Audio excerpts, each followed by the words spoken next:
Page wise. Then medicine pen, page wise. Page number 1 to 4. Page number 2. 48. Page number 3. Page number 9. Page number 5. Page number 10. Page 10 and 11.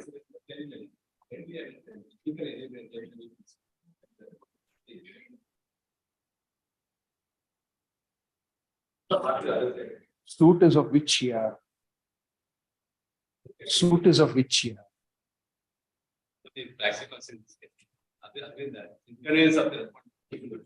Suit ಯಾವ ವರ್ಷದ ಹೇಳಿ ಆಮೇಲೆ ಹೇಳಿ. ಎಷ್ಟು ವರ್ಷದ ಹಳೆ suit? Sorry, we will, even if there is to be an adjournment, it will only be when the matter is called. Our note says the suit is of the year.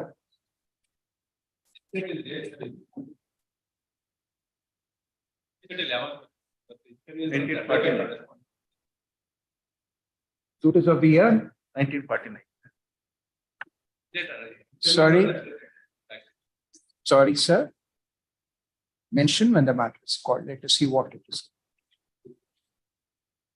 Page number 6, 1 to 14. Page number 7, till 20. Page number 8, 21 to 25. 21, my lord. I beg to differ with the petitioners. Second petitioner has died, my lord. He died in April 2023. I can inform the other side. Sri M. Sudhakar Pai.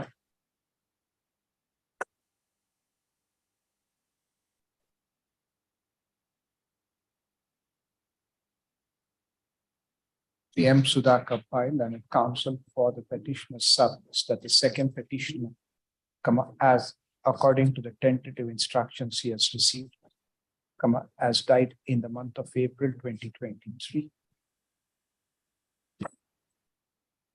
And appropriate steps will have to be taken to bring the LRs on record, and the needful would be done within 2 weeks. Hence adjourned to be called on 28th of August. Interim order. The interim order granted earlier is extended till the next date of year. Page number 9, 26 and 27. Page number 10, page number 28. Others?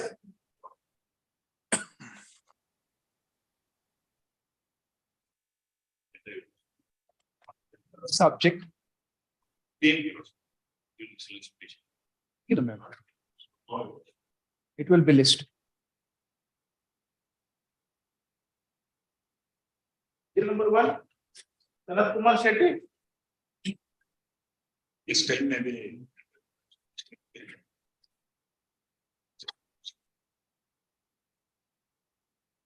2015 matter. Urgent finally, as requested by the learned counsel, as requested by the learned counsel for the petitioner, to be called on 14th of August. 8th of August. 16th of August.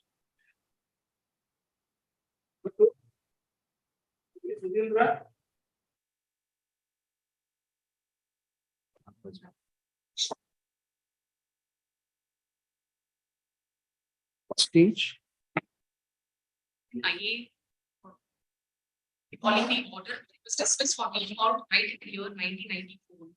The advocates did not represent on 26, 27, 28, 29, 30th August. And because of that, the matter was dismissed for default. When is the application filed? The application is filed on 12/6/2020, After how many years? more than 24 years. I may be permitted to. Why is it listed before this court? Why is this listed before this court? So this is not the office objection. it's urban land ceiling.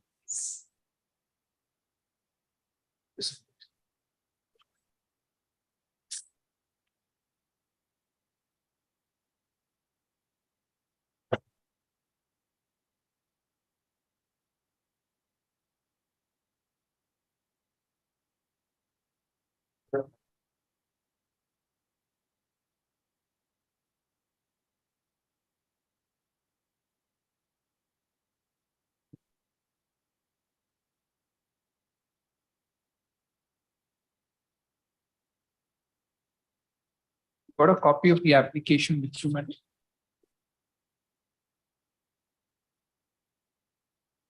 You got a copy of the application with you? Is the prayer sufficient? I will, 2 days time may be given, I may be permitted to comply with the order subject.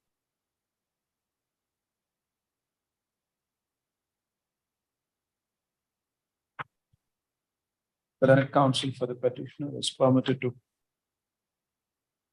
attend to the office objections during the course of the day,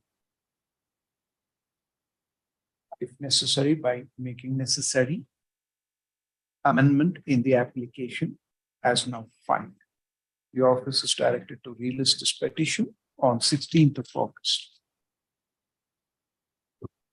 Number 3, Basuraju 3. My lord, I represent for the petitioner. Yes, sir. My lord, say please to, my lord, direct the trial court, my lord, to dispose of the suit within 6 months. My lord, subsequently, my lord, the first respondent died and applications have been filed to bring the legal representatives on record. And my lord,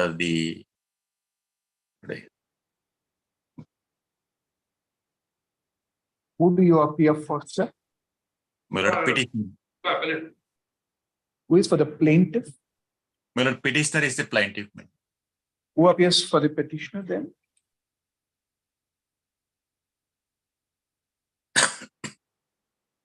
Mr. Basuraju, you appear for the petitioner, is it? Please, my lord, please, my lord, please. So the court is saying in its letter, Please. plaintiff is not cooperating with the court for disposal. My lord, my respectful submission, my lord, the first respondent died, my lord, after the final order of dishonorable court. My lord, I filed an application to bring the legal representatives on record. My lord, the process was issued, my lord. My lord, it was on last occasion, my lord, the hand summons was served and it was respondents, it has been served and returned to the court.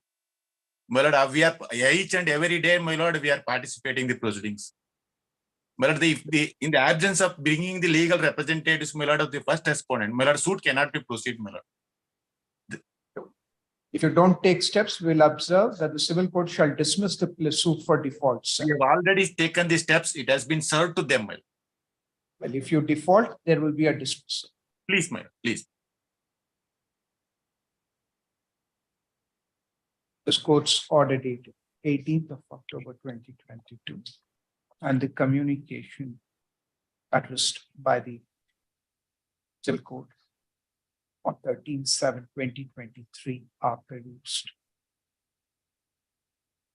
Civil court is not able to complete the final adjudication within the time allowed, and the civil court has observed in its communication that the plaintiff, the petitioner, is not cooperating and is causing delay. This is put to Shri Basuraju P, who appears for the petitioner right now, plaintiff, come up. He submits. that recently and summons are issued to the proposed legal heirs, legal representatives, which are duly served. He also submits that the petitioner plaintiff would shall cooperate with the civil court in expeditious disposal. Please. Taking these submissions on record Please. and observing that if there is any the civil court may have to consider dismissing the suit for default. Now, the time for final adjudication stands enlarged until 30th of March 2024. Please. Oh, please. History is directed to communicate this order Please. to Oh, please. civil court. Sri Prakash, For petitioners, my lord, we have not filed the my lord withdrawal memo, my lord. Office notices, we have filed withdrawal memo.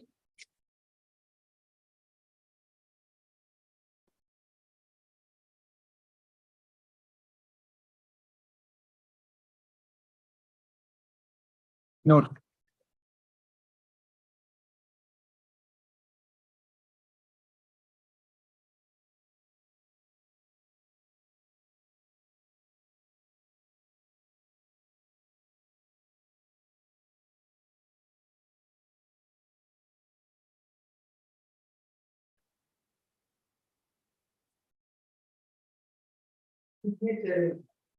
ನಿಮ್ದಿಲ್ಲ ನಿಮ್ ಪಾರ್ಟಿದು ಇರ್ಬೋದಲ್ಲ. You want us to reject or secure instructions? Correct. ನೋಡಿದ್ವಿ ಅದಕ್ಕೆ ನಿಮಗೆ ಕೊಟ್ಟಿದ್ದು. You want to secure instructions or other? ಏನ್ ಮೋಹನ್ ಅವ್ರೆ ನೀವೇನ್ ಹೇಳ್ತೀರಾ? ನೀವೇನಾದ್ರು ಹೇಳೋದಿದ್ಯಾ?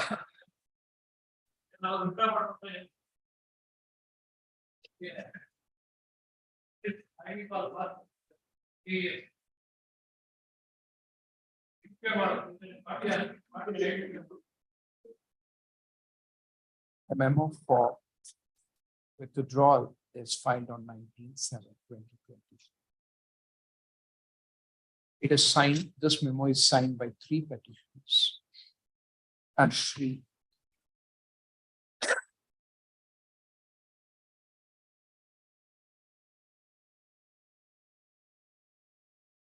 So your name? Rajendra, Shri Rajendra S, who appears for Shri S. V. Prakash, submits that his office is not instructed and none from his office have identified parties. None from his office have identified the signature. He would therefore require, he would therefore secure further instructions. First, taking these submissions on record, the petition is urgent to be called on 23rd of August, on 30th of August. ಅವರೇ ಹಾಕಿದ್ರಿ ಇನ್ನೇನ್ ಬಂತು? ನಾವು court notice ಏನಾದ್ರು ಕೊಡ್ಬೇಕಾ?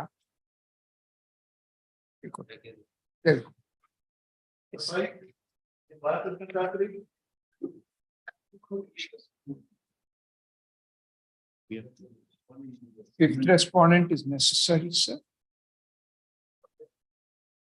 What is this IA for?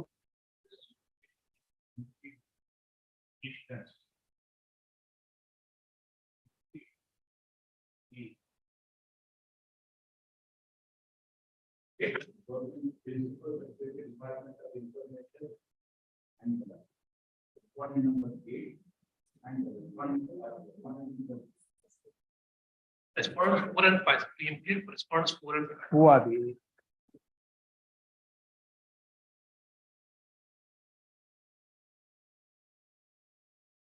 Response 8 and sorry, sir. Response 8 and 9. The principal secretary, Department of Information and Public Relations. Mr. Chandrasekhar, you can take notice. for respondent number 8, and 9.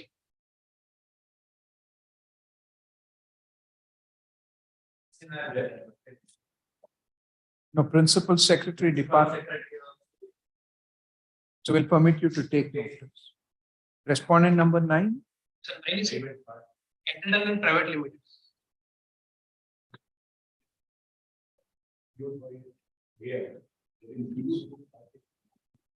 Meetings were already completed after I tried to use. Mr. Chandrachud. Is there? Now, see, unless we recall the order dated 5/6/2023, we can't entertain your application, your submission. There's already an order for issuance of notice on the application. But they just allowing just to take the process. Sir, today we will need to be done, sir. If you are the sufficient period, how many days they have taken just to permit the process for issuance of notice? So we will grant you Sir, today time, we'll grant you time till the end of this week to furnish requisites. I'll get to him. Do not furnish requisites for respondent number 9. The application as against that person will stand dismissed. Insofar as respondent number 8 will request the learned additional government advocate to take. Peruse the application in IA number 1 of 2023 and the previous orders of this.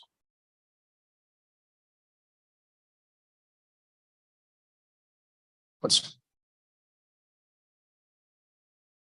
PGM Chandrasekhar, a learned additional government advocate, can take notice for the proposed respondent number 8 and is accordingly called upon.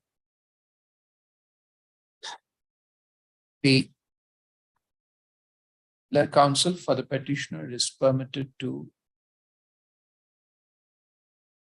furnish requisites for issuance of notice to respondent number 9 by the end of this week, calling upon the office to verify the requisites if so furnished and to proceed further.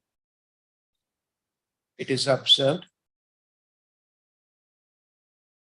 given the opportunities that are extended in this regard, that if there is failure to furnish requisites within the time allowed, the application as against the proposed respondent number 9 shall stand rejected.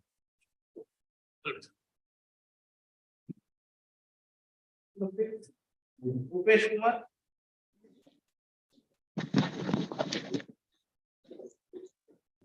For a week's time, the What is the office? What is the application for? amendment application and the pleading application came to be allowed. Amendment in the agreement.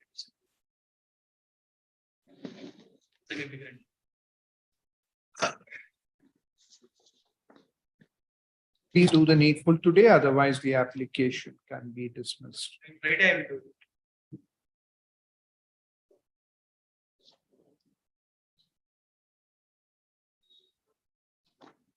So you have to carry out amendment in the writ petition. You have to carry out certain amendment in the IA. Why should we list it multiple times? Friday I will do it. Today, sir, what's the difficulty in carrying out the amendment today? Some instructions from the client. To carry out the amendment, you need instructions. Pleading regarding IA for him pleading. This Sir, the order says, in the order dated while dismissing IA number 2 of 2020, there is a reference to respondent number 5 and 10 respectively, but instead of mentioning the same as proposed respondent respectively, in view of the submission, order has to be read as dismissing IA number 2 of 2020 as against proposed respondent number 5 and 10. Council undertakes to carry out corrections in IA number 2 of 20 accordingly.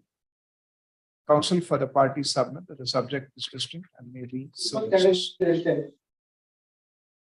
We will dispense with requirement for carrying out the correction in the application, but you must carry out the amendment during the course of the day. We do that, sir. On perusal of this court's order dated 4/7/2023. And the earlier order dated 26/6/2023.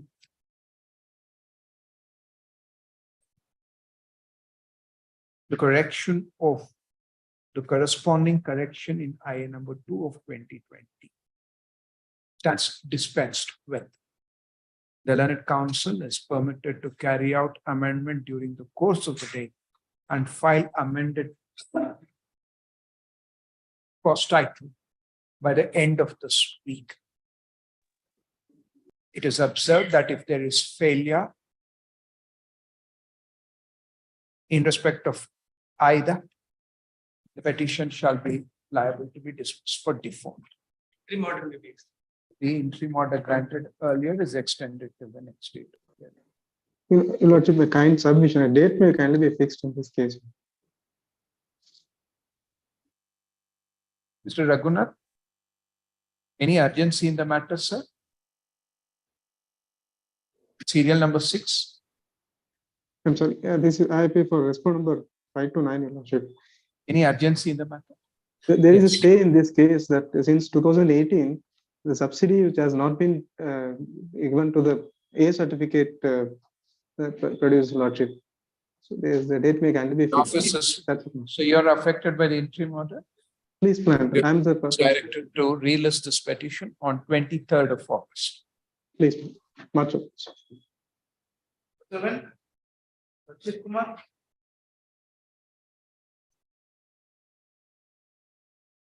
First question, my lord, application.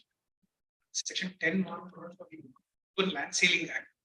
But there are multiple grounds that have been urged. Principle of which, my lords, is that the land, my lords, that was notified falls under the exception of section 2, my lords, for the reason that the land was admittedly an. If you're ready for final disposal, both of you will take it up. Today? Today? In the idea for they don't have been Please. taking into consideration of order to So we'll pass over. We'll pass over. yeah, tomorrow, ready.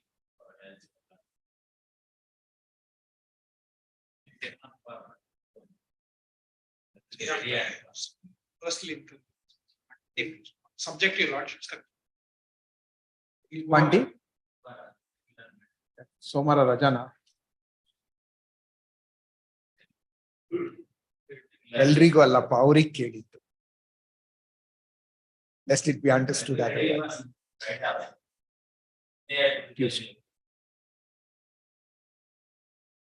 Submissions by the learned counsel for the parties that the petition could be disposed of finally is taken on record.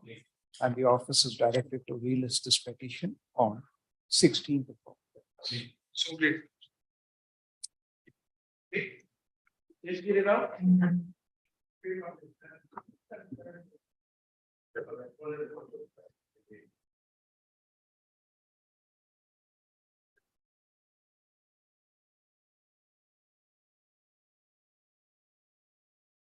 None appears for the petition. This court on the previous date of hearing as recorded thus. It's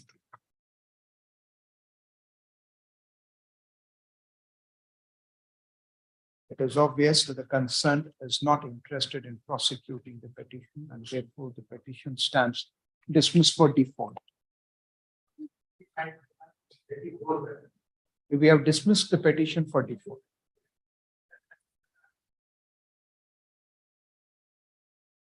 Right. Number 9.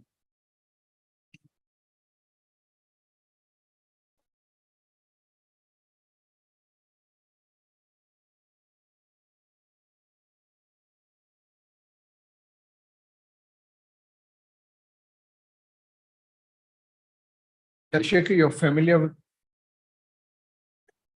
with this matter?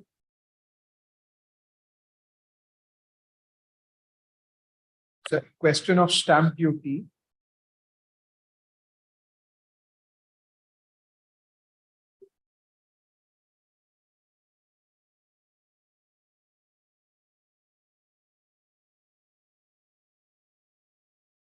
No,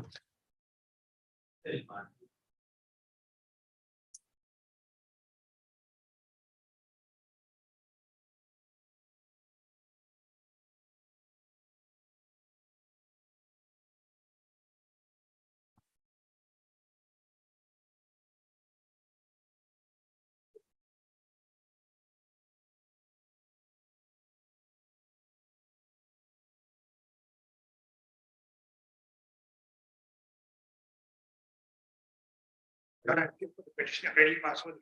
just a minute.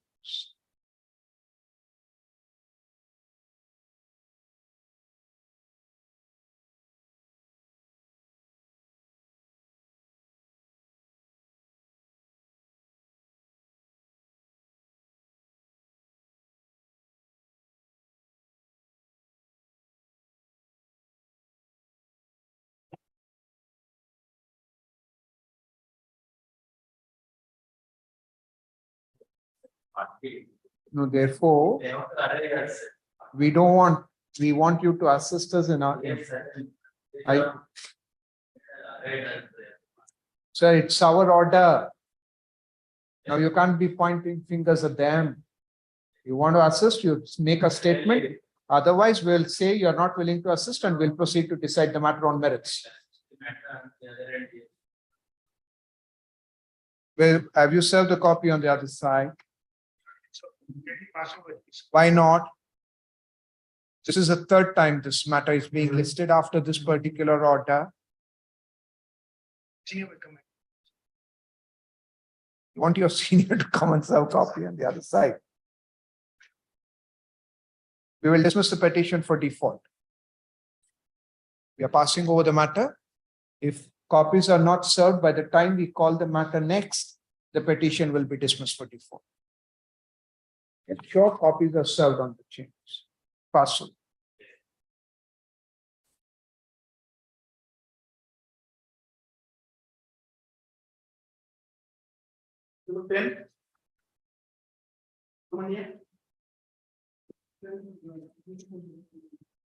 Yes, ma'am. Well, in this case, R5, against R5 is applicable. I will file necessary application matters in this regard. Indeed. What is this matter about?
Who is no more?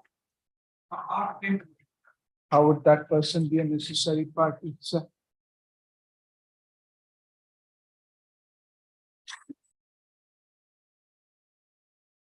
R5 is Raghavendra. Nath. How would he be necessary party? Look into the records. Tell us, otherwise we are dismissing these petitions. This is a dispute that relates to year 1949, 50 with certain later orders and appointment of fresh committee. This committee. So we will not allow the dispute to linger on. If you don't make your submissions on why there must not be some progress today, we are dismissing the petition.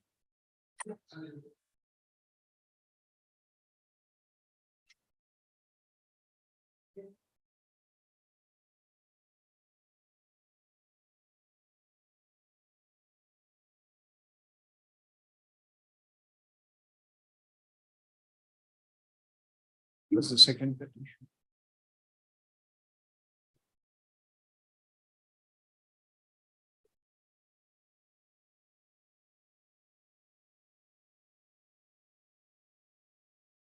Yeah, petition also. Sir.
You have stated you will undertake to file wakala on 6/12/2020.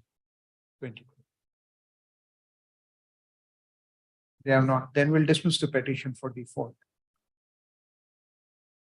We'll dismiss the petition for default. You don't have to worry, we'll pass a detailed order. What is that memo about?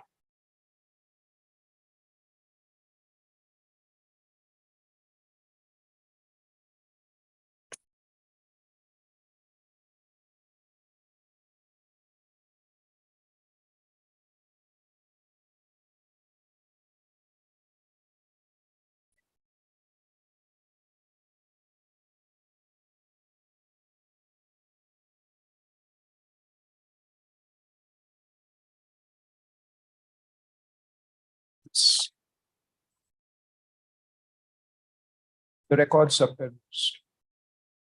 The petition in WP number 47788 of 2016 is D-tagged and stands disposed of by a separate order. 478 order. The petitioners have impugned the order dated 16th of August 2016 in the original suit in number 21 of 1949 50 on the file of the Principal District and Sessions Judge Tumakuru. The dispute relates to the appointment of members to the managing committee of temples.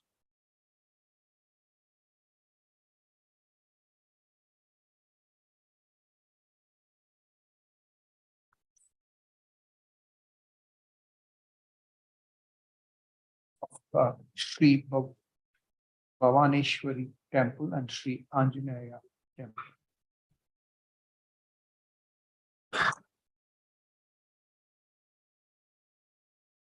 We are dismissing the second petition. Sir. But on merits, my lords, have some statement. They are connected to each other, same order. May, sir, but insofar as the second petition, you don't hold a brief, we are dismissing the petition. But because it will have a bearing on my matters. May, we will give you liberties, but then this petition will not. Second limits, I have no.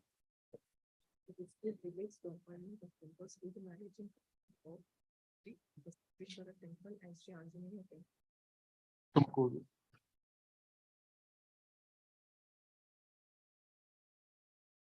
The managing committee for looking after the affairs of these temples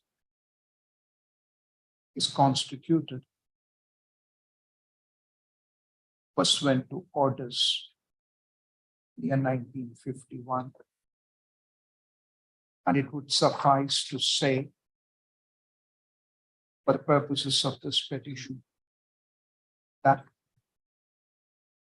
this court on 17th of July 2015 has disposed of a series of petitions.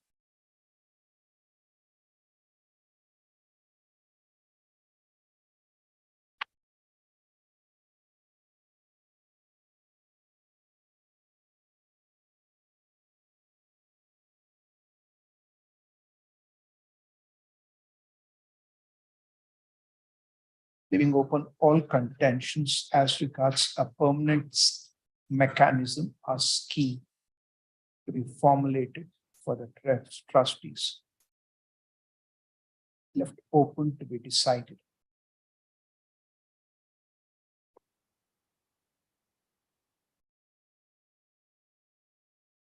With further arrangement as regards a report by the jurisdictional assistant commissioner. It is after this order that the civil court, by its impugned order dated 16th of August 2016, has appointed the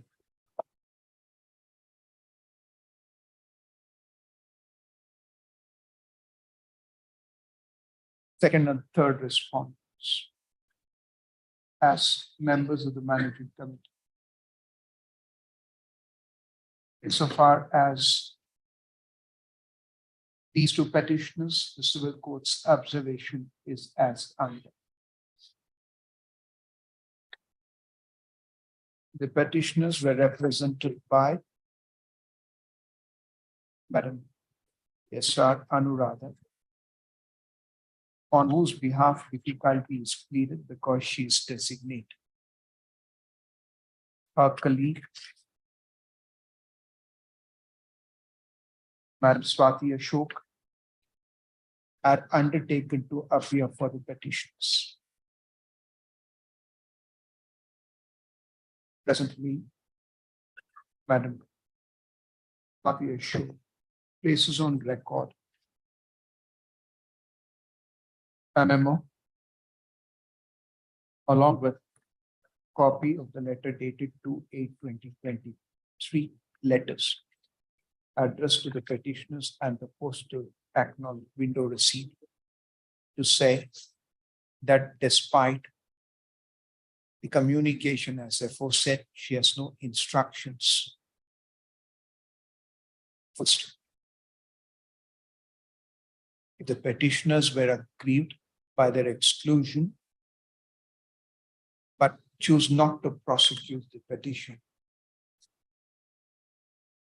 the petition must stand dismissed for default, and it stands dismissed accordingly. Yes, sir. What about your petition? Raghavendra and Mr. Sanjeev Murthy who have been arraigned for the respondent for 4 and 5 have contested the matter, the scheme formulation, and he is now Raghavendra is dead, therefore I have filed an application. I have filed an application for bringing his loss on record. Therefore, I had sought time. Sir, if it is an appointment in person, how can the legal heirs have any cause? There must be a cause that survives in their favor. It is appointment of certain persons to be on the managing committee, and that is that if at all there is going to be any appointment, it is going to be in their personal capacity. How can the legal heirs be interested, sir? Scheme suit, my lords. They are the people who have filed an application. Maybe it's a personal right. It's not a right that survives in the legal I heirs. understand. Again, once again. What has happened is, my lords, they have filed an application for re-grant of flats in their favor. And there were also parties before in the scheme suit who had filed their suggestions over their formulation of the scheme. Therefore, my lords, we have sought the thing is. Mr. Subramania, we want to know this. We want to know this. How, if the legal representatives cannot assert a right in them? It's not an hereditary appointment. But Archuk has filed an application over that. This is Vicharana. That's a different angle. Aspect altogether. Different. We are on the question of adjourning the petition on the ground that you must bring the legal representatives of the This decision. petition, they are only pro forma. Because they were there in the trial court and they have made it the parties. You may have, but if the person has died, then how does the cause survive in his legal representatives?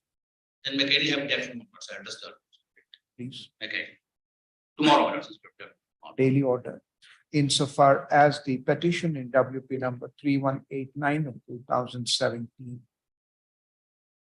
Sri Subramania submits that the fifth respondent has died. And because this respondent had participated before the civil court in the proceedings for appointment of members to the vacant posts in the managing committee, the legal representatives may have to be brought on record. However, Sri Subramania cannot dispute that the fifth respondent was not asserting any arbitrary interest or personal interest. Otherwise, in which event LRs would not be necessary parties. While observing thus while observing thus, the petition is adjourned to be called on 16th of August 2023 for final disposal.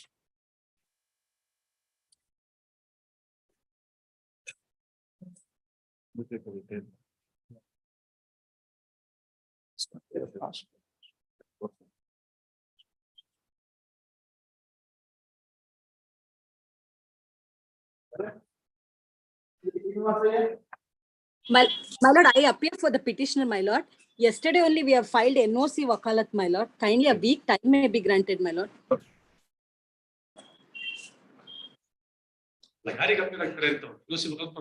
Petitioner, my lord.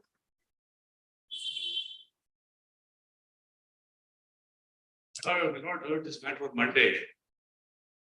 The case will not have sought to withdraw my suit. Sir, now, Mr. B.R. Srinivasa Gowda is on record for 5th and the 6th respondents in CRP. Yes, my lord. Can we have the CRP file? Yeah. I think Monday they appear on all. Monday also online they appeared. My lord, in the writ petition we have filed a NOC wakalat today, yesterday only, my lord. We permit them, we'll call it on 14th. Much obliged. The name of Mr. Srinivasa may kindly be deleted in view of the wakalat that is filed. Yes, sir, we will. Great. The petitioner in WP 26512 of 2017 is the 5th respondent in CRC 13 of 2020. And in the writ petition, he is represented by Shri P. Srinivasaya, but in the revision petition, by Shri B.R. Srinivasa Gowda, who now files wakalats to appear on his behalf, even in the writ petition. Hence, the office is directed to delete the name of P. Srinivasaya in WP 26512 and show the name of Shri B.R. Srinivasa Gowda for this respondent, and relist this petition on 14th of August. The interim order granted earlier is extended to the next date.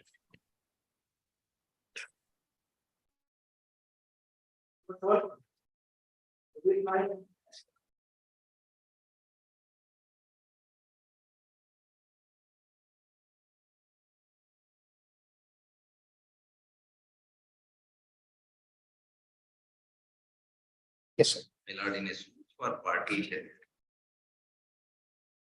Yes, sir. In pleading application has been filed by the petitioner, it came to be dismissed by the trial court. Again, right. Where is your application, sir? Application is that, my lord.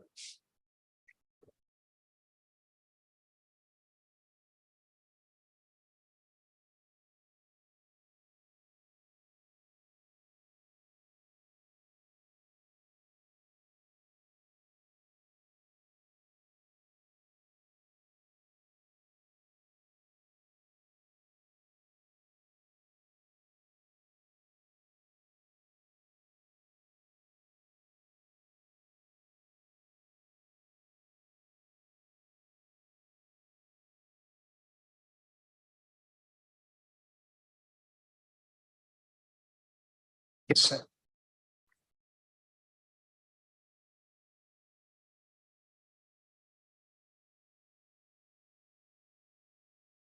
Page number 79. Yes, we have seen the affidavit.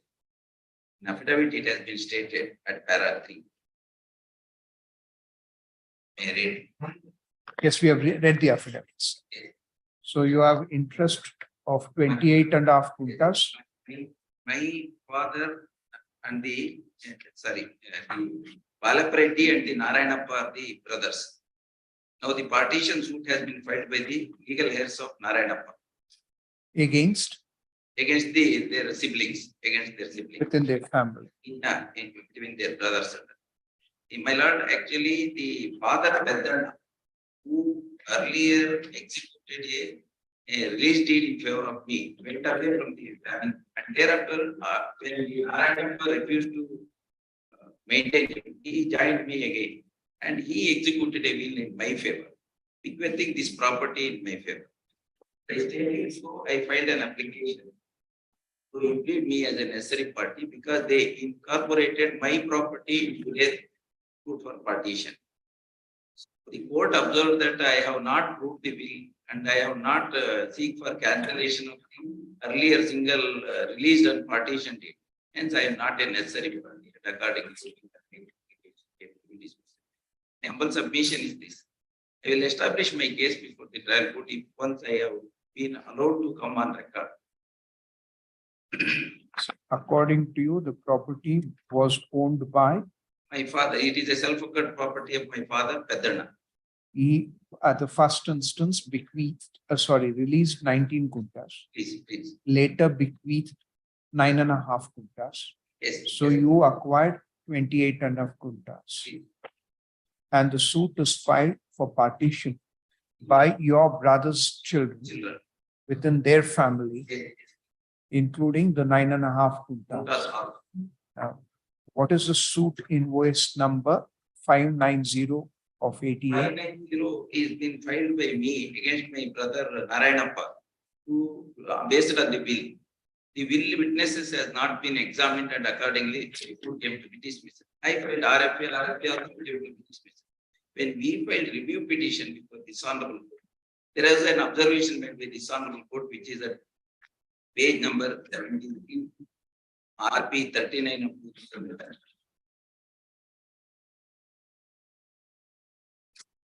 I read the relevant para in page number 77.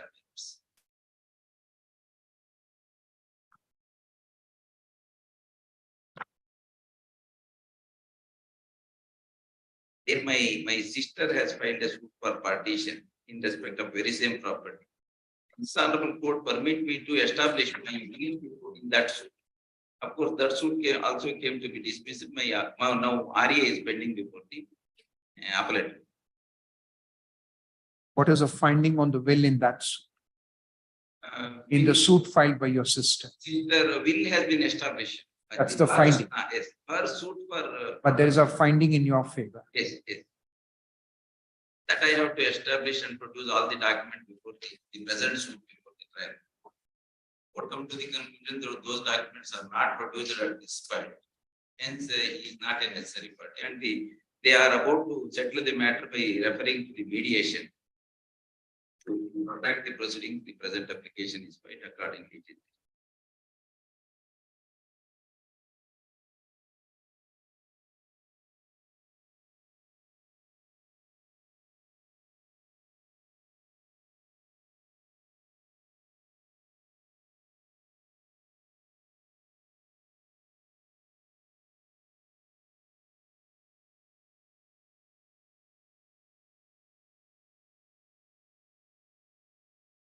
Yes, sir. Why should we not allow the applicant?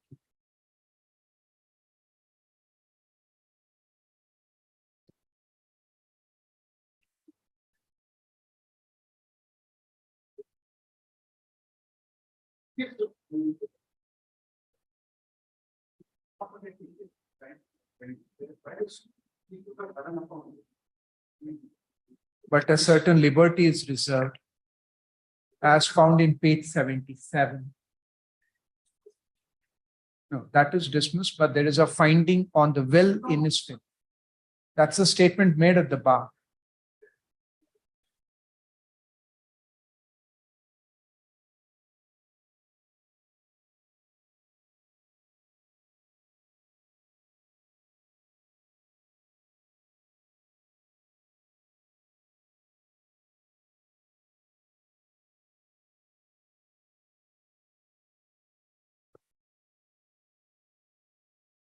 You have a copy of the order with you?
So what is paragraph 35 in the judgment, sir?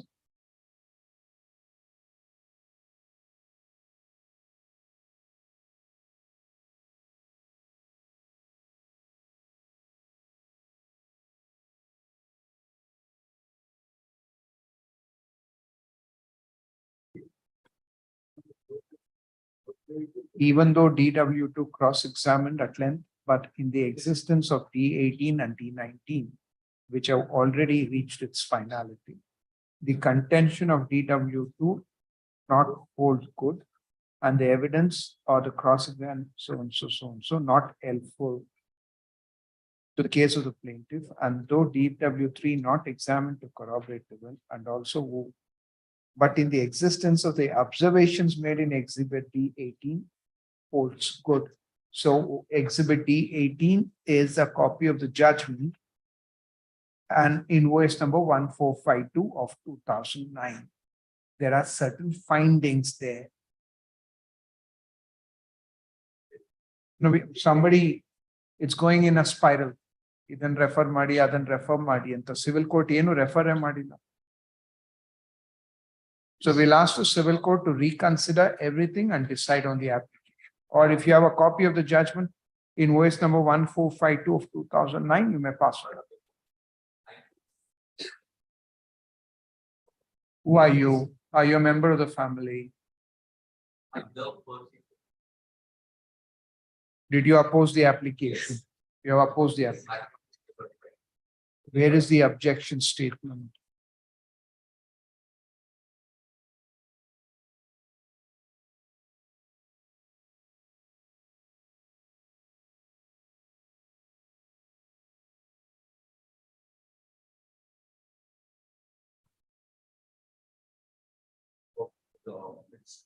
In the order.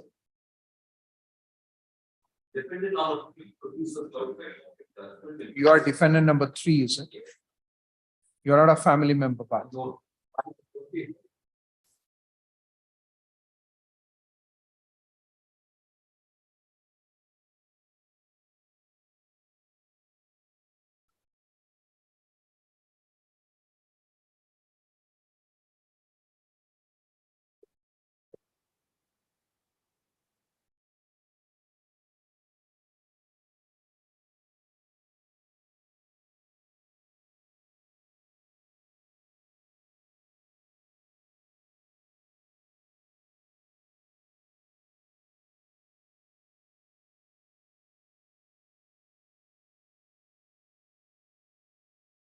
sir, we will have to examine your defense in the light of the observation by the court in the revision petitions.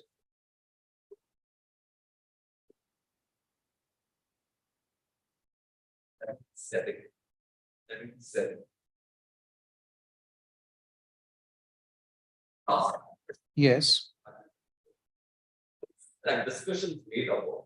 I hold that the admitted pleadings in the plea and written statement are not properly considered when holding that order 929 of the bar, filing the suit in force number I-90 of 88.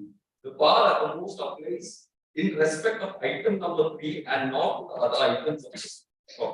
Anyway, it is stated that there is a comprehensive partition suit already, Filed by one of the sisters.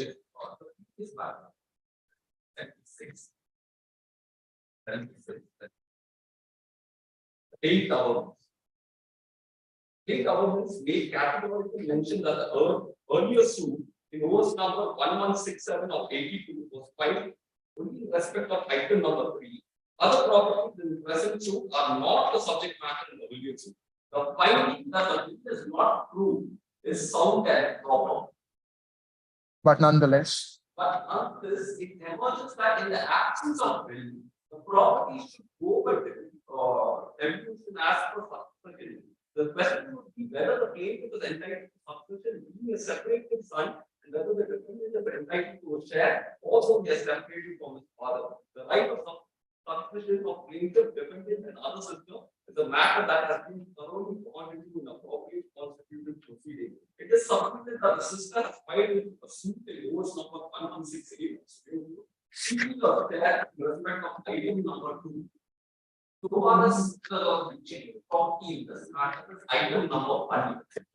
It's not item number. So liberty is not so far item number 2 structure and item number 2.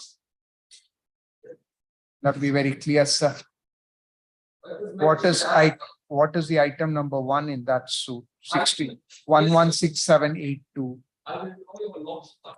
Tell us the number. Tell us the survey numbers in the suit in OS number 590. Yes. Page number 6. Please tell us the survey. Survey number 6/4. Item number. Item number 1. What is item number 3? Item number 3 is survey number 183/1.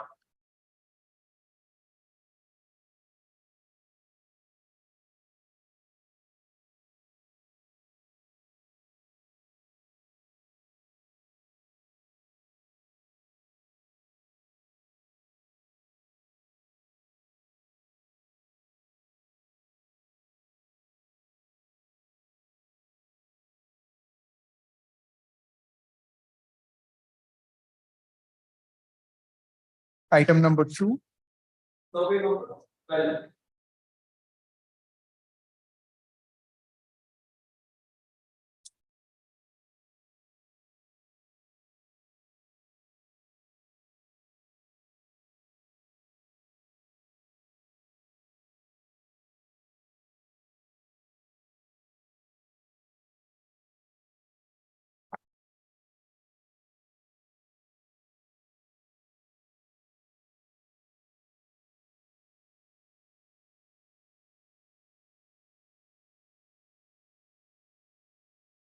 Yes, Mr. Naik, you pursue your remedy in voice if you're aggrieved, you pursue your remedy against the judgment dated 25th of October 2009.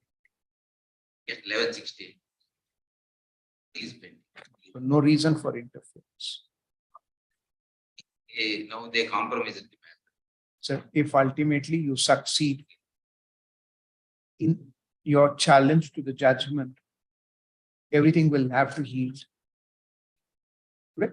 Because firstly, there must be a decision on whether, or rather, not on whether, who gets the property. And this amongst the children of Peddana. And that will have to be decided in 1168 of 2004. If that is decided and you are declared to be entitled to a share, then notwithstanding the outcome in this suit, you'll be entitled to it. That's our observation. We are disposed. Case number 1168 has categorically admitted. It's a suit for partition. Suit is dismissed. You have not been granted a share. So you pursue your. My appeal is If you succeed there, this judgment will, whatever settlement, whatever judgment on merits will have to yield, because that's the primary partition. We'll observe accordingly. kindly make that. We'll definitely. Yes, sir. The petitioner's application. I number 7 under order 1 rule 10(2) of CPC. In OS number 1469 of 2014. On the file of the 29th additional city civil judge. Is rejected by the impugned order dated 27/6/2007. The suit in OS number 1168 of 2000, sorry, OS number 1469 of 2014 is amongst the family members of deceased P. Narayana.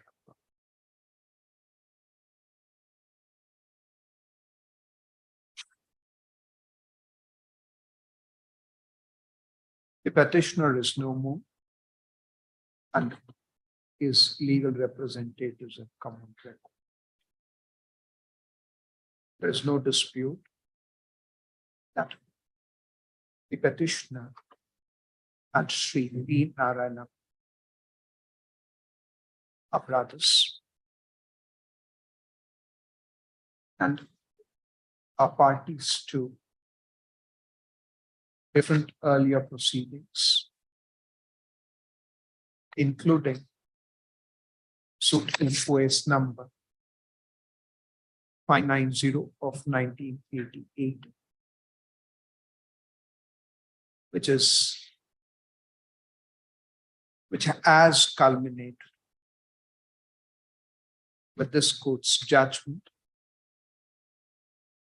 dated 3/9/2004 in RFA number 509 of 2000.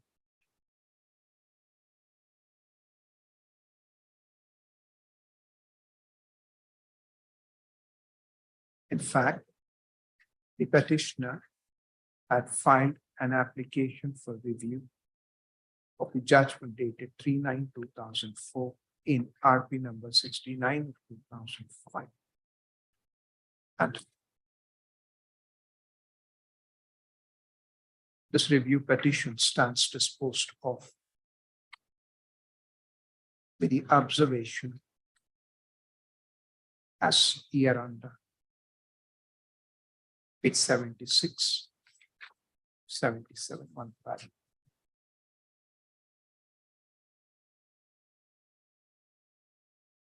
The suit in OS number 11684 of 2004 is disposed of by the judgment and decree dated 25th of October 2019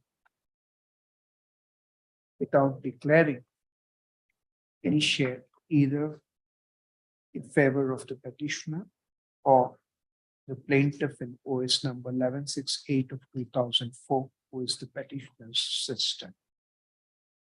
It is further stated that the petitioner has filed his appeal as against this judgment dated 25th of October 2019 in OS number 1168 of 2004, and the same is being continued by his legal heirs. The petitioner's cause to seek his implement in the suit interstate the family members of his brother is right reserved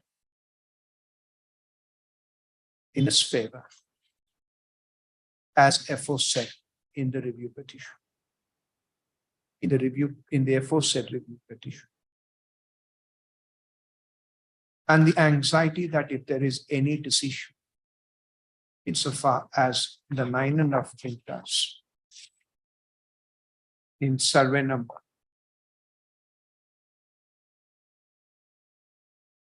246/4 of Banaswadi village, Kerala, Hubli, Bangalore, North Taluk, the suit schedule property,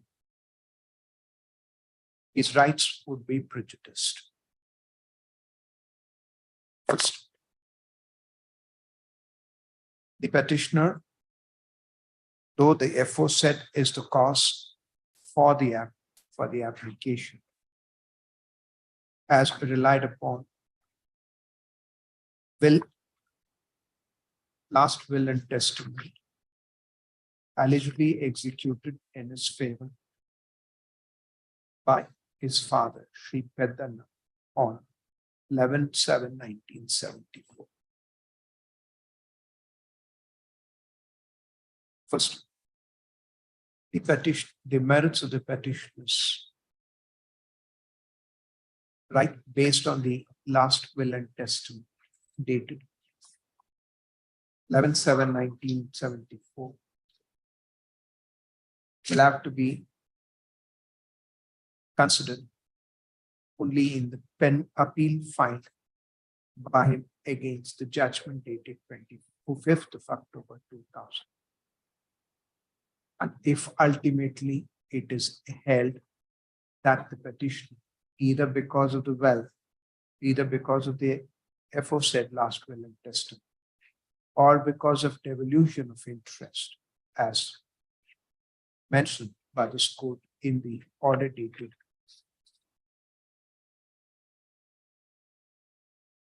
in the order dated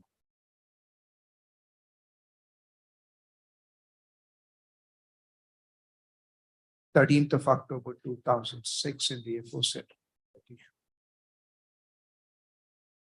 Come on.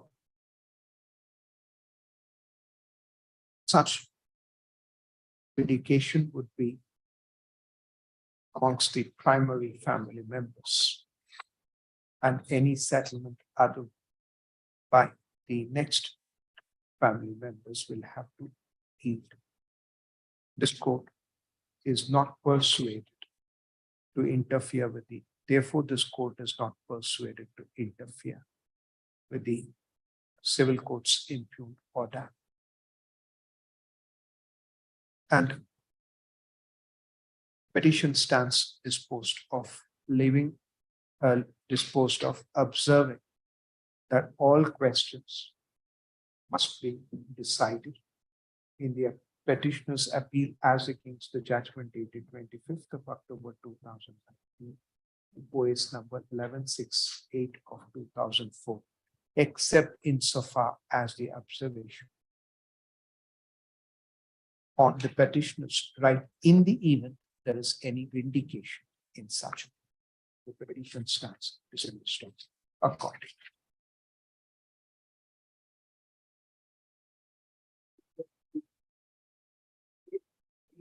We will not say anything in this. No, we are not saying anything because that all those matters will be considered in his appeal. Will be considered in the appeal. All we will say is, in the event he succeeds in that appeal, then a decision here one way or the other cannot prejudice his. That's all we have said, because that is an adjudication amongst the primary members of the family, that is Peddana and his sons. In that primary litigation, if he succeeds, he may not, but if he succeeds, then this decision cannot come in. That's all. Yes. Okay. Personal here.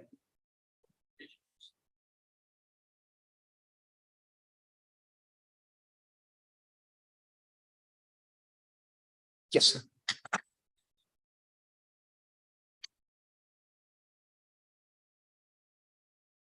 The suit for declaration, mandatory injunction in constitution.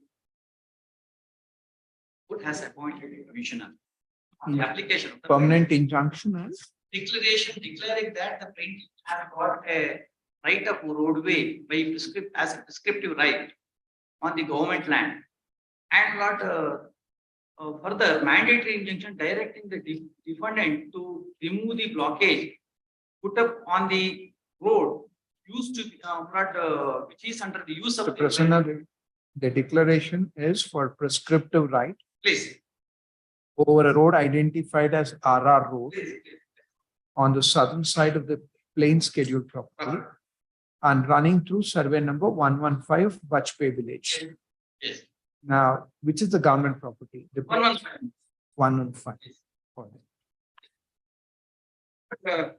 Defendant denied the claim of the plaintiff by filing petition. A commission was appointed on the application of the plaintiff, but to whom not points of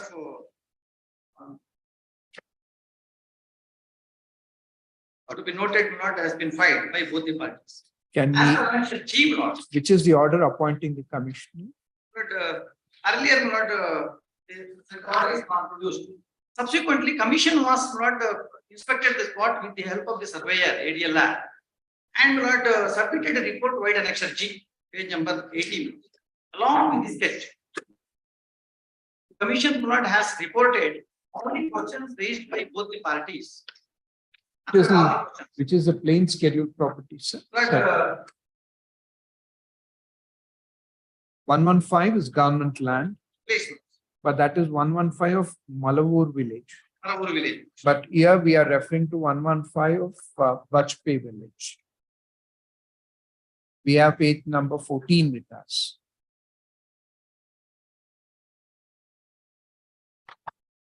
We don't have a copy of the plain. Yes, I have the copy. Not annexure B is the copy of the plaintiff. Annexure Annexure B is the copy of the print. Page number, sir. Page number not which commences from page numbers 57.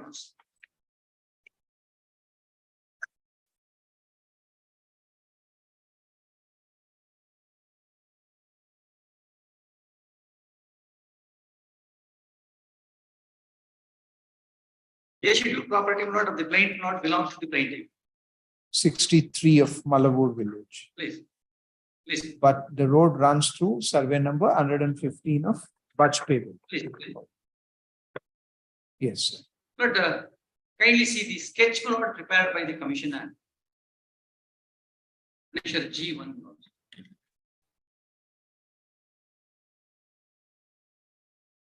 But in the middle portion lots.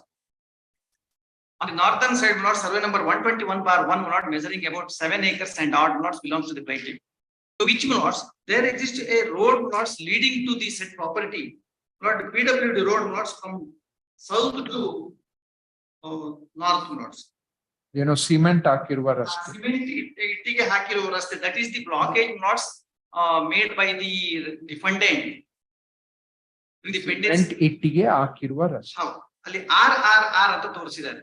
That is the road not in which earlier not we used to ply to the property of the plaintiff. And lots now by closing the said road. This road is in survey number 115 of Or 1A lots. 1A2 1A2. of which village? But Maravuri village. Malavur village. But you have said Bajpayee village. In the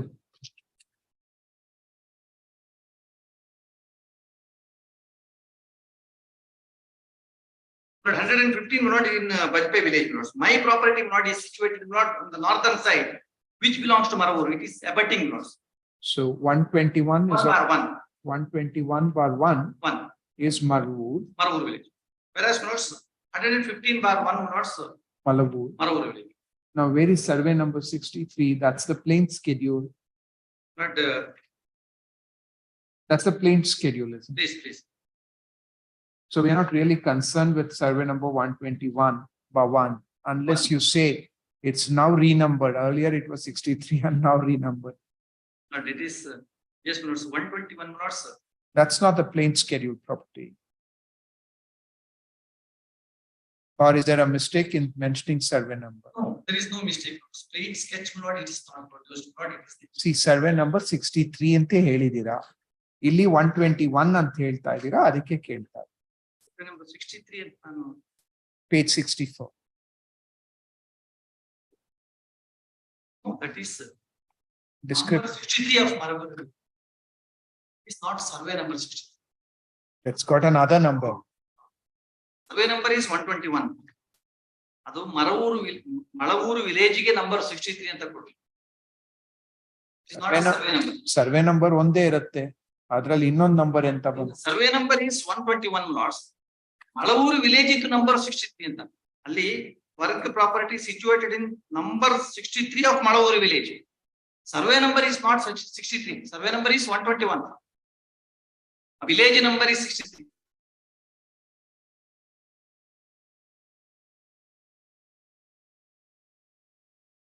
The plaintiff claimed not easementary right on the existing RRR road, which was in existence since several decades, which being blocked by the respondent defendant by putting the fence plots, barbed wire fence. And subsequently, they have not closed the road by putting the interlock. Yes. Now, what is the controversy? But subsequently, the commission was appointed and who submitted a report and sketch. Kindly see the report of the commissioner, where he has answered all the questions raised by both the parties. Kindly see point number 1 at page number 18 lots.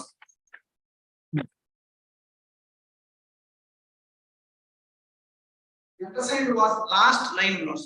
The undersigned was furnished the surveyor's sketch by wherein the old Panchayat road is in seen in pink color and survey number 160, 115, 68 of Malavur village are also shown by the said surveyor. Then lots. Point number 3 lots may be considered. In the sketch, the RRR roadway is shown in orange color, wherein south to north it is shown as old traces of road by the surveyor, and the new road is cemented, interlocked, put up by blocking the old RR roadway. Then notice point number 5 down below.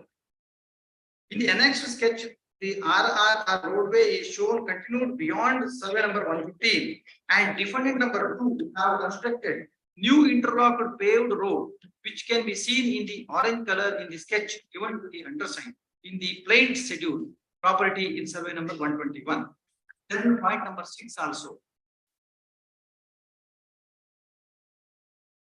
So, what we see is there's a RR road, Please.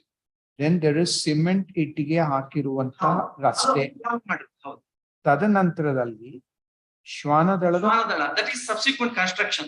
it's already constructed. How? Yes. That is why mandatory injunction is there. All right. Then kindly see point number 6, page number 82. The undersigned has noted that there is no other road approach to the plain schedule property in survey number 121 from the Panchayat road that passes through survey number 115, which is shown in pink color as old Panchayat road, and as the defendant number 2 has formed a new road with the interlocks paved, there is no other paved. There is no other road access. All right. All right. Then my lords, kindly see the instructions given by the defendant number 2 to the commissioner. Page number 82, down below, lords. The advocate for the second defendant had given work memo before the undersigned, and points are as hereunder. To note that no traces of alleged RRR roadway of 20 feet wide are found on southern side of plain schedule property. Which the answer by the commissioner is the undersigned could see traces of alleged RRR roadway, and as shown in orange color, the traces in the sketch annexed to the report. This commission report was placed before the honorable court, trial court. And lords, the trial court examined the report and found that the commission report is in part lords correct. You lords may kindly see the page number 54 down. What is the impugned order? Annexure, impugned order is annexure A, lords. Upon a new commissioner to inspect a fresh commission is directed upon a new surveyor. Merely because the report is adverse to the interest of the second defendant, the court would not have appointed a fresh commissioner. Otherwise, at best, the court could have directed this very same commissioner to revisit the property. IA number 5 is filed by this, by whom? IA number 5 is filed by this. Take us to the impugned order, please. Please. Reasons may I read, page number 40 minutes. 40 is it? Please, page number 53, 53 minutes.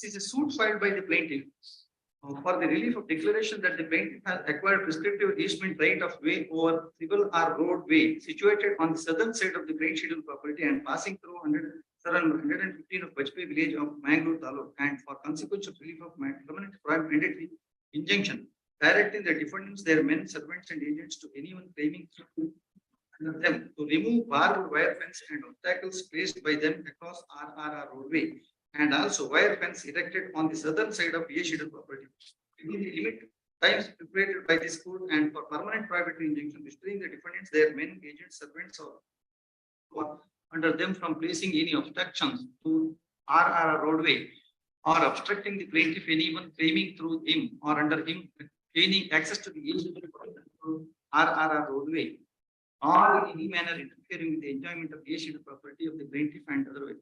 In the present case, on the application filed by the plaintiff, this court appointed advocate commissioner to note and report the exact situation of this property as stated in IA. After that, court commission filed his report after visiting the spot.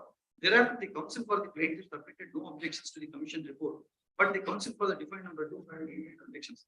The counsel for the defendant number 2 argued that the court commission has not reported the exact situation of the spot, and the report by the court commission is contrary to the photos furnished along with the objections are clearly discloses that There is no RRR rule.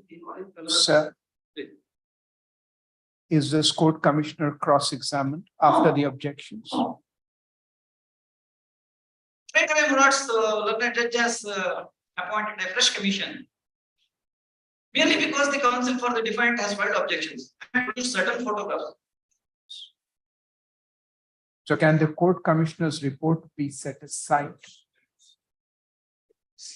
Please answer the court's question, then we will hear you, sir. Can a court commissioner's report be set aside by interim order? Or it becomes part of the record which should be considered along with other material.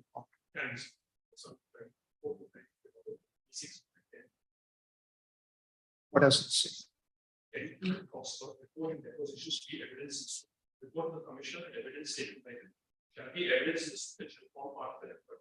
But the court or the court should put any of the parties may examine the commissioner personally in the report, touching any information mentioned in this report or as a report manner.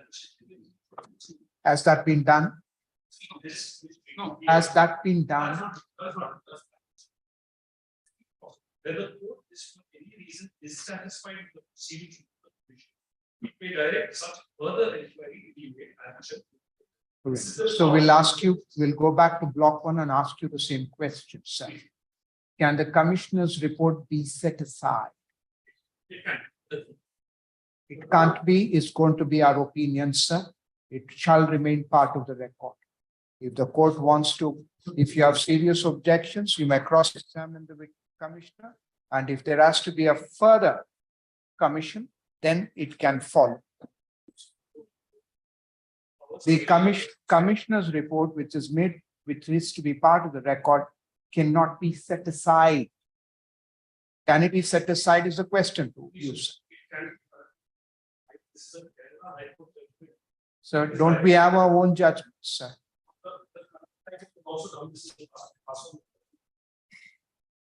Which is that judgment?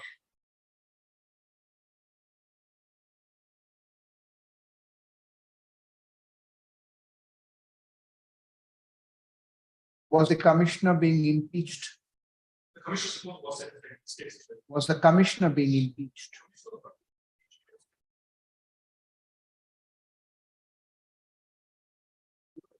Yes, sir.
That's why we asked you.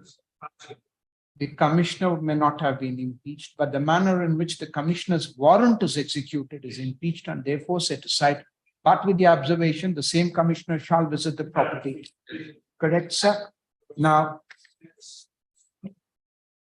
sir, our question is this. And His Lordship Justice N. Kumar has said, and that holds the field is our view, sir, that commissioner's report must be part of the record to be considered, subject to any objections which stand the test of cross-examination. Now, if you can place that judgment on record, it's fine. Otherwise, we'll call this matter day after tomorrow and we will see what should be done. You have a copy of the judgment? by His Lordship Justice N. Kumar. Please place it on record. Please.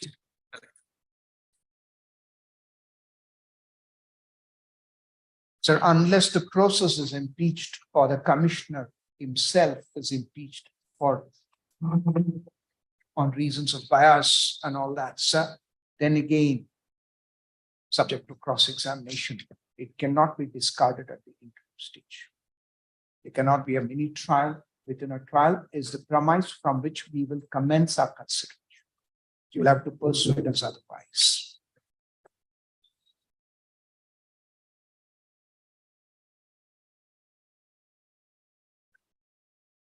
For completion of submissions, the office is directed to relist this petition on 11th of August.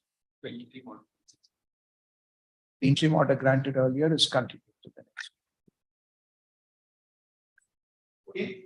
Anil Kumar is.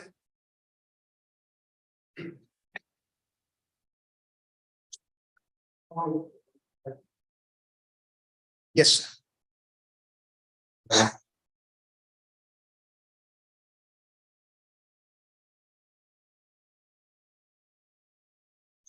In the court file for the court below, high court, suit for partition was paid by the respondent plaintiff here.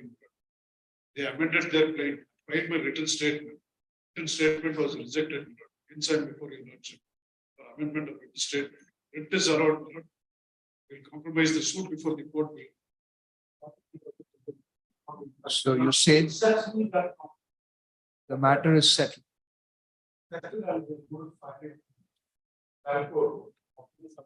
So we will have to allow the petition on merits. So you may take us to if it is, if you want to say no objection, we'll record and dispose of the petition, allowing them to carry out amendments.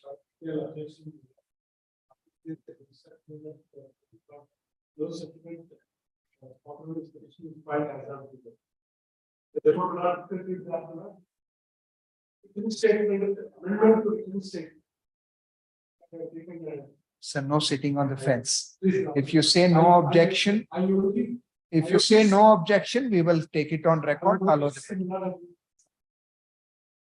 that's still sitting on the fence, isn't it? Yes. So tell us on the merits, please.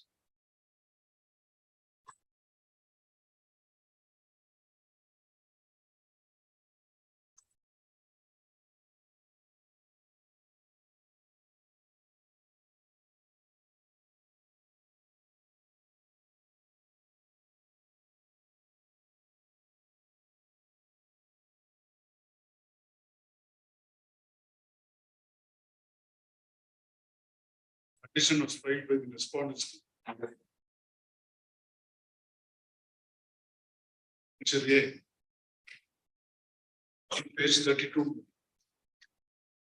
Respondents 1 to 6. Please, Yes. What is your defense, sir?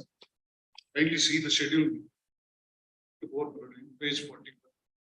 Read.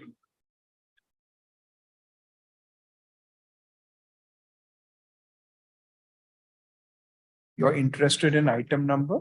10. Was prepared to the petitioner. Item number 10. Later on, it was the amendment, plaint was amended.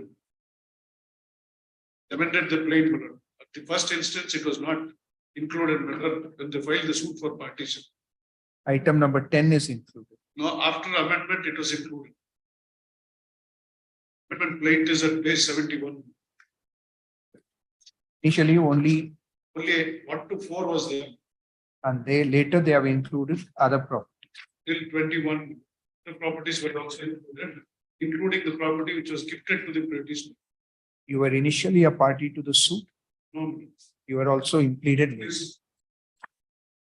First, I filed a statement to the schedule of 1 to 4. After amendment, Now, were you originally a defendant in the suit or impleaded later? completed, So they brought you on record without bringing the property. which was Consent. gifted to me. That was not brought on. No, So you filed your written statement saying you're not interested. You're not a necessary party. I contended that the properties are gifted to me. but not item number 124, Item number 1. It was only with regard to item number 10 which was not on record. on record. They amended their claim. That's to get it at page 71. Or the 71 does not indicate any of those things. Because it's only amend. The schedule. Yes, we have item number 1 to 4, then item number 5 to 15. No, 21. 21. You are only interested in item number 10. 10, nothing else. Nothing, which was gifted to me.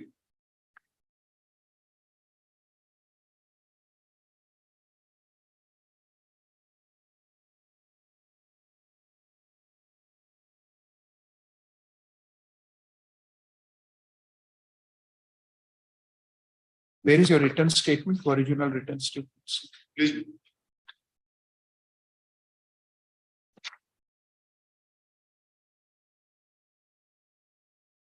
Page 57.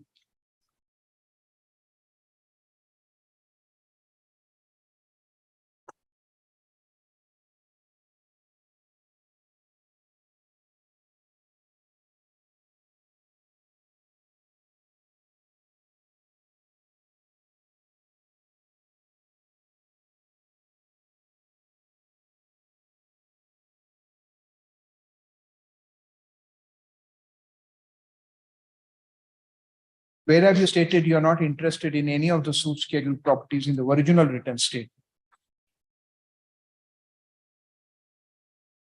Stated up. Para 6 million. Of the original written statement. Please, the sixth defendant was a devotee of this defendant. So and so was deeply interested in the charity, having no male or female children, and with the intention. You are reading from page number? Page 65. Page 65. Page 65. Para number? Number 6. Page 65. The sixth defendant. The sixth defendant was a devotee of this defendant and Sri was deeply interested in the charity, having no male or female children, and with the intention, the sixth defendant and his wife have decided to give the shoot schedule number 1 property of server number to this defendant to use it as. So you are referring to item number 1. Item number 1 is 17/1, 17/3, and 17/4. But item number 10 is only a small side property.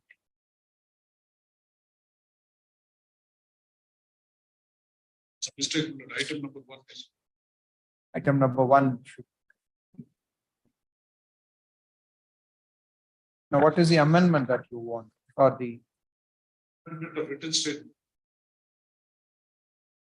was you now want to say you are also interested in 17, 18, and 19. Which is gifted. I'm only interested in that and correct the written statement. 17, 18, and 19. Please. That is executed by, gift deeds are Sixth executed defendant. again by sixth defendant.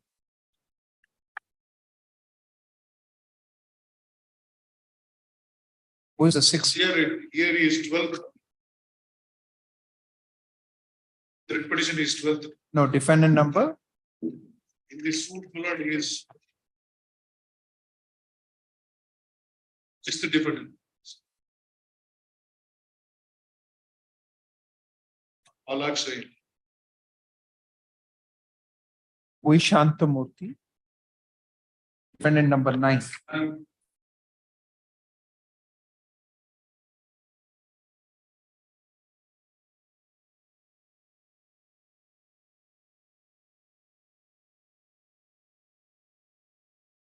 Same gift deed or different gift deeds? Same gift deed, 17 to 19. Scheduled 17 to 19. Right. Now, item number 1. Item number 1. Item number 1, sir.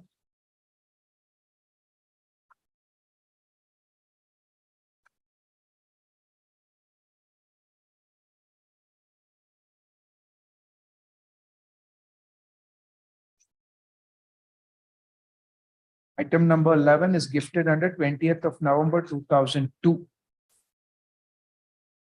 This is executed on 27th November of 2011.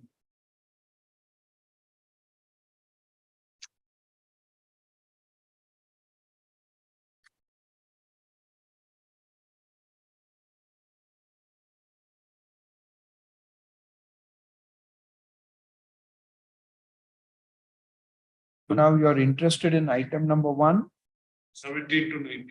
17 to 19. No, nothing else. Now, please tell us in the context of page number 89. We are assuming that's the correct page number because there are 2 pages. That's part of your amendment application. You are referring to 2 other house properties. Which are they?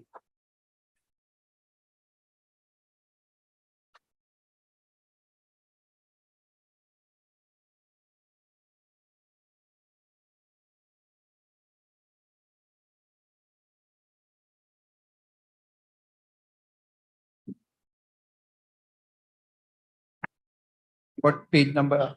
89.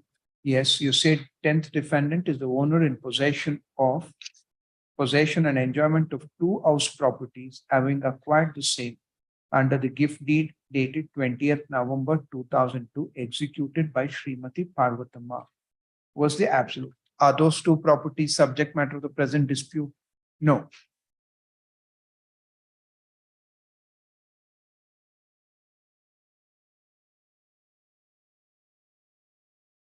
Ilala.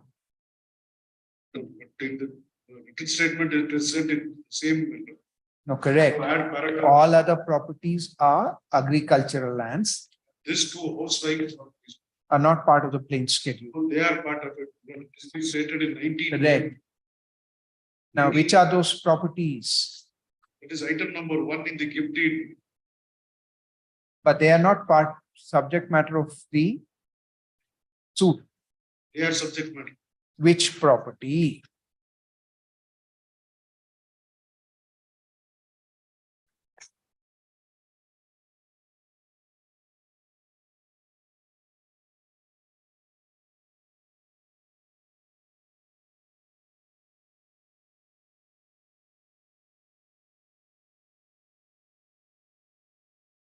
Pass over ಮಾಡ್ತೀವಿ ನೋಡಿ ಹೇಳಿ ಮತ್ತೆ ನಮ್ ಕಡೆಯಿಂದ order ಮಾಡಿ ಮತ್ತೆ ಇನ್ನೊಂದು ಸಮಸ್ಯೆ pass 16.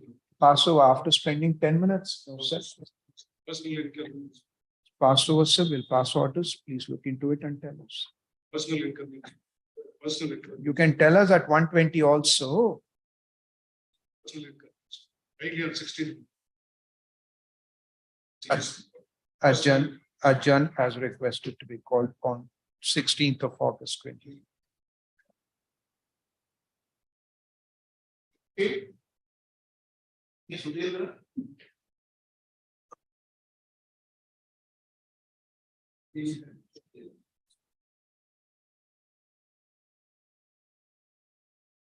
Any synopsis, sir?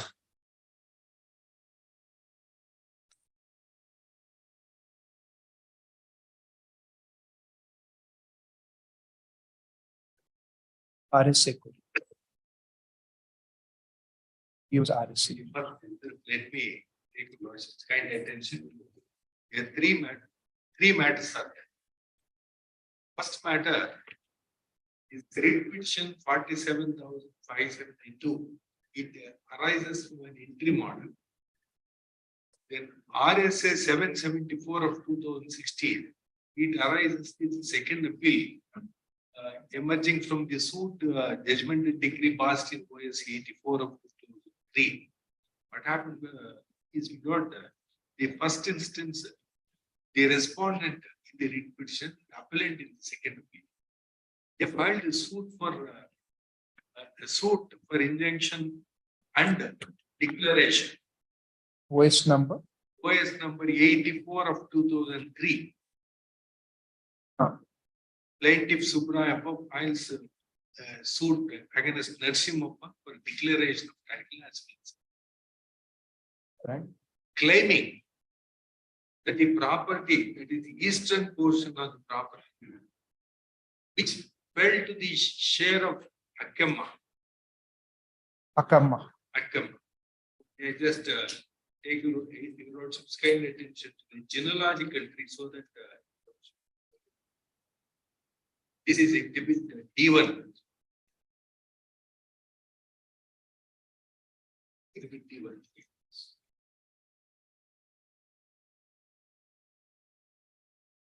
Exhibit D1, you will see the Simon is Venkat Ramanappa. He had two daughters, Akkamma and Rangamma. So we can take up the matter for final disposal. We can take up these matters for final disposal. Listed specifically today. Cross objections also is fine. Yes. But the first plaintiff suit came to be decreed, against which the defendant filed an appeal.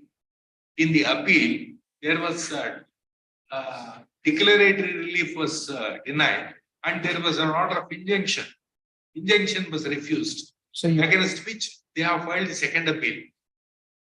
So, but denial of the declaration,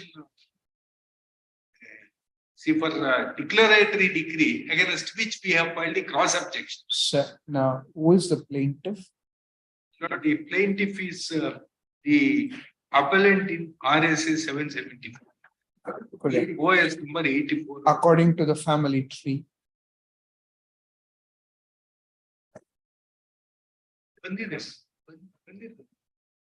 Tell us, but please tell us who is the plaintiff, original suit.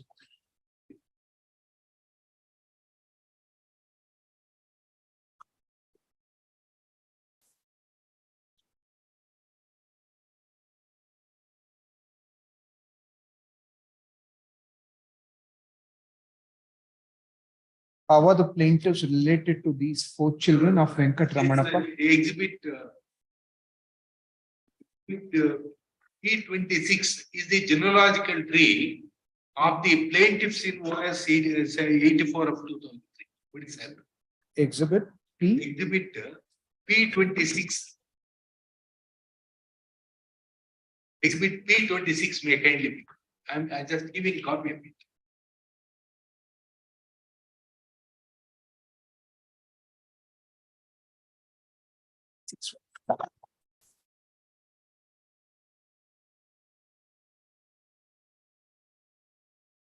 The propositor, the original propositors, one Mr. Seaman Narayanappa, had one son and one daughter.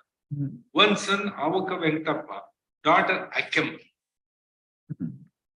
So the plaintiffs in OS 84 of 2003, they claimed through Avaka Venkatappa.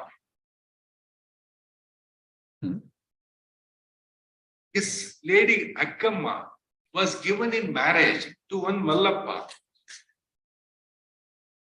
I produced the G tree of Mallappa in exhibit T1.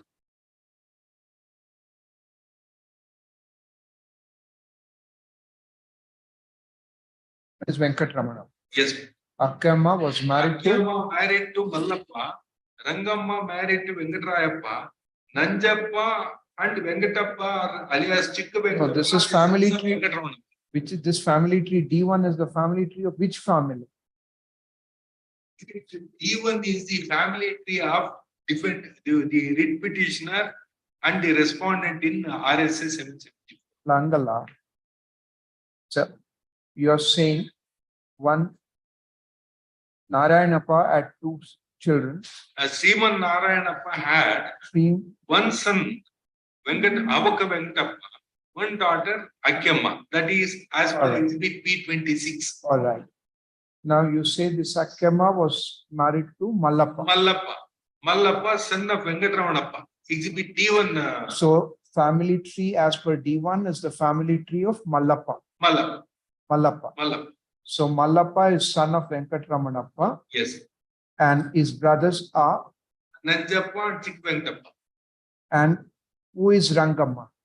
Rangamma, another daughter of Venkatramanappa, sister of Mallappa. sister of Mallappa. Mallappa. All right. Yes. There is exhibit P26, genealogical tree. Avaka Venkatappa and Akkemma were the children of Sriman Narayanappa. All right. Sriman Narayanappa executed a gift deed dividing his estate 28 kuntas each in this particular suit schedule property in favor of Avaka Venkatappa and Akkemma. This is undisputed. Gift deed dated. Exhibit number.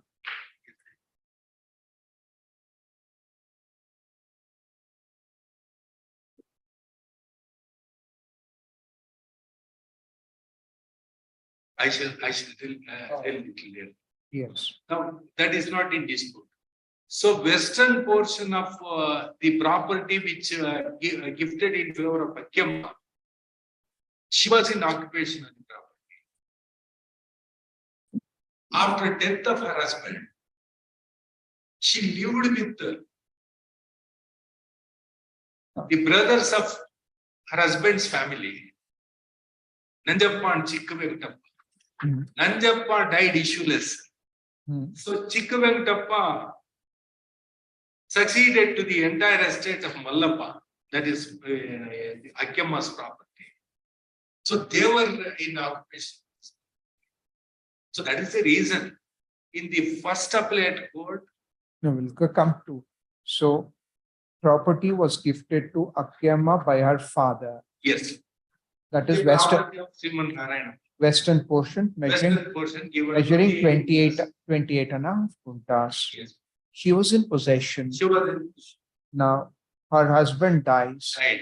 She She continued. continued to live with Nanjappa and Chikka Venkatappa. She continued in the matrimonial home. Yes. Now the husband's brother Nanjappa dies without children. Yes. Chikka Venkatappa had a son, Devi Narasimhappa, the writ petitioner, and he responded to the second appeal.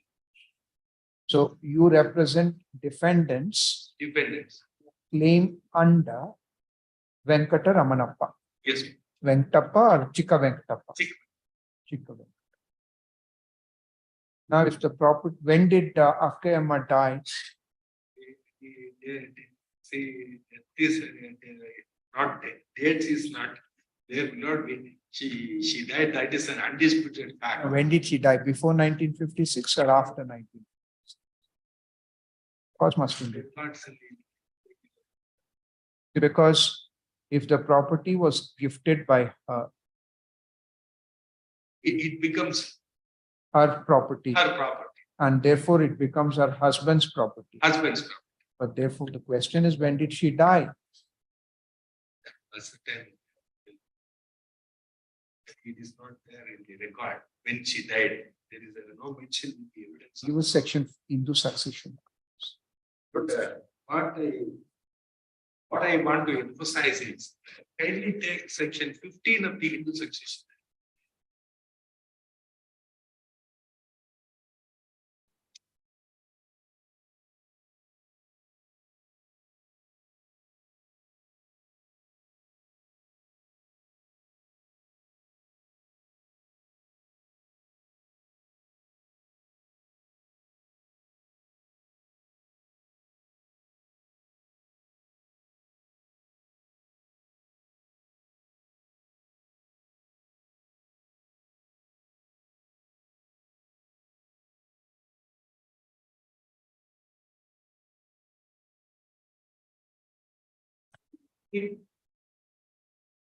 General rules of succession in case of female Hindus. Very. So you don't come under subclause 2 because there is no inheritance. It is a gift. Yes, 15(1) would apply.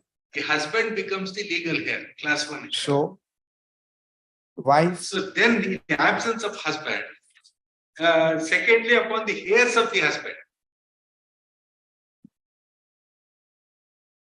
So Nanjappa and Chikka Venkatappa, they become the heirs of the husband. how did the trial court deal with this issue? His aspect of the matter was not pleaded both the parties in their pleadings. They have went on saying that the oral gift. Even the plaintiff said that Akkamma has given oral gift. The defendants also have taken the same plea oral gift. There cannot be oral gift with respect to movable property. Where is the gift deed? No gift is oral gift. There cannot be oral gift because the immovable property section. And who is worse off? You are worse off or he is worse off? So,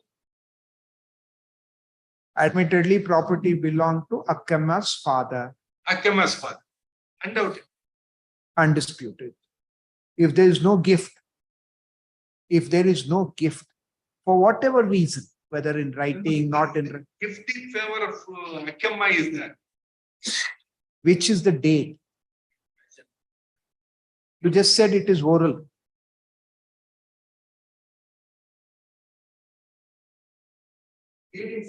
We'll go to the pleadings.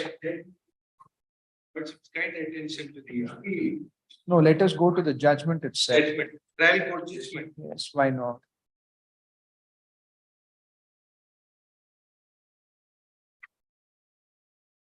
We also have the pleadings with us. Yes. There are 51 may kindly be taken. Page 103 of the appeal.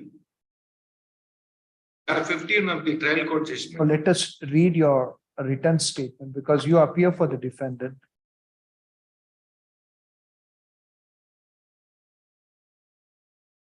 Case of the defendant is stated in you- paragraph 51.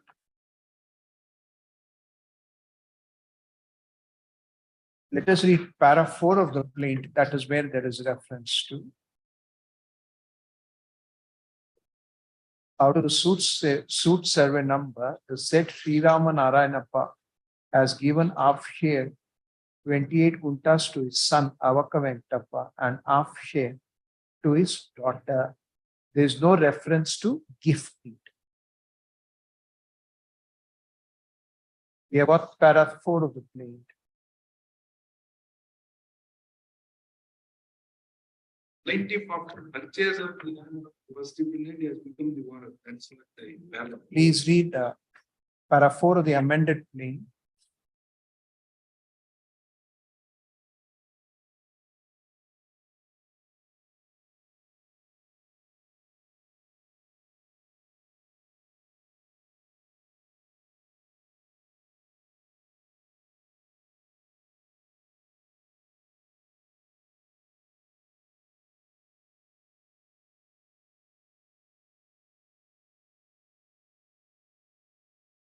There are 5, the relationship is stated, para 6 about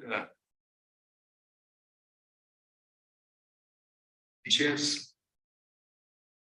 I read from para 4, plaintiff, OS 84 of 2000. Please read, please read. The plaintiff submit that the suit survey have said Sriman Narayanappa has given half share 28 guntas to his son Avaka Venkatappa, half share 28 guntas to his daughter Srimati Akkamma, wife of Mallappa. Plaintiff submitted that Avaka Venkatappa got 4 sons Venkatrayappa, Rangappa, Mallappa and Narayanappa. All the 4 sons succeeded to half share 28 guntas in survey number. And Akkamma was succeeded to the extent of half share 28 guntas in survey number. As they are in peaceful possession and enjoyment of their respective shares.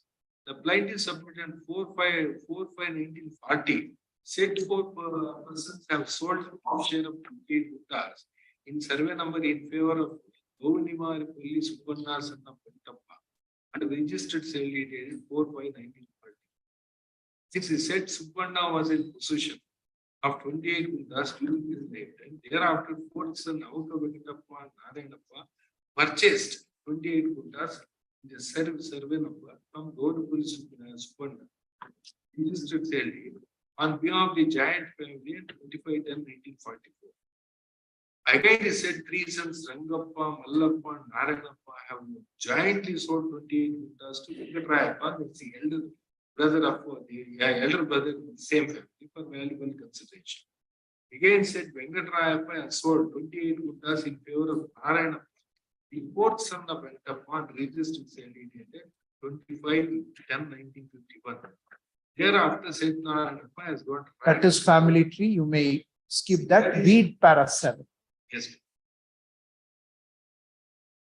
The plaintiffs, para 7. Yes. The plaintiff submitted Akkamma and her husband were died issueless. During the lifetime of Akkamma, Avaka Narayanappa had looked after her welfare, taken care of her death, her health, and provided all necessities of life to her during the evening days, last days. Therefore, out of love and affection, Akkamma was orally gifted her share 28 guttas.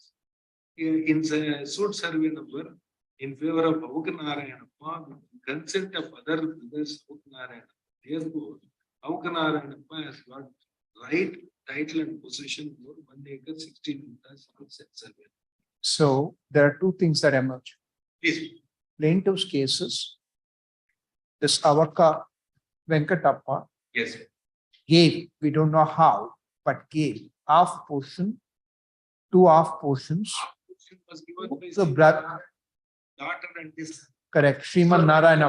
28 guttas, they sold it. So we don't know how. In repurchase. We don't know how. Father Sriman, Narayana. not Sriman, Sri Rama Narayanappa. Sriman Narayana. Sri Rama antide.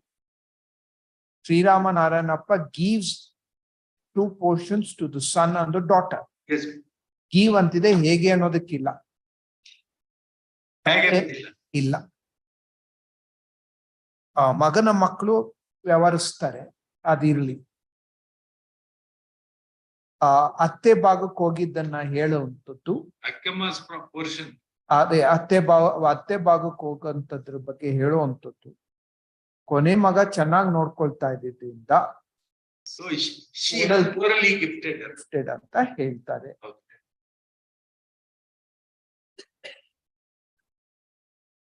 ಯಾವಾಗ ತೀರೋದ್ರು ಅದೆಲ್ಲ evidence ಇಲ್ವಾ? And then the last son of this Sriram Narayanappa, that is Avaka Narayanappa, has 2 wives, Nanjamma and Rangamma. And from Nanjamma, he had 2 sons, Subrayappa and Nanjundappa. From the second wife, he had 2 sons, so 4 sons. He has executed release. Second son from the first wife. Yes. Nanjundappa has executed a registered release deed. Even the elder son Subrayappa has also executed a registered sale deed. That is their interstate transactions they have made and for 28 guntas. No, what is relevant is 77. What are the documents to show how the 28 plus 28 guntas, that is 1 acre 16 guntas, stood in the revenue records? What do the revenue records say? What are the exhibits marked?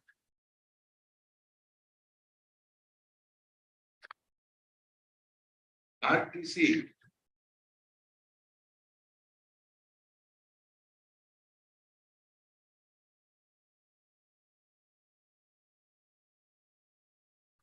Let us read the trial court's judgment, please. Trial court, before the trial court, the revenue documents, the RTC and other documents filed.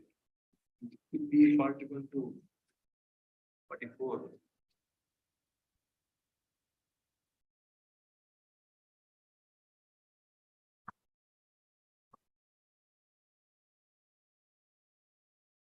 But in nutshell to say.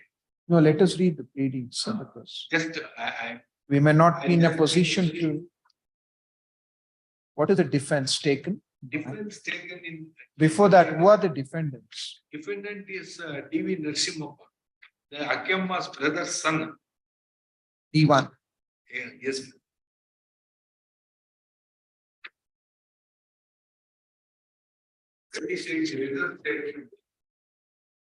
Of first defendant. Yes. Para 16. Very, para 16. Yes, sir. The first dependent most humbly submit the true facts of the case is that originally out of the total extent 1 acre 16 kuntas, 7 number 5 or 3, western of portion 28 kuntas of land belongs to Avaka Venkatappa, and the first plaintiff's grandfather, and remaining eastern of portion 28 kuntas belongs to one Akemma, daughter of Venkata Ramanappa, wife of Mallappa. Dependent 1 to 4 father's elder sister. Dependent number 1 to After 4. death of our Dependent number 1 to 4, father's elder sister.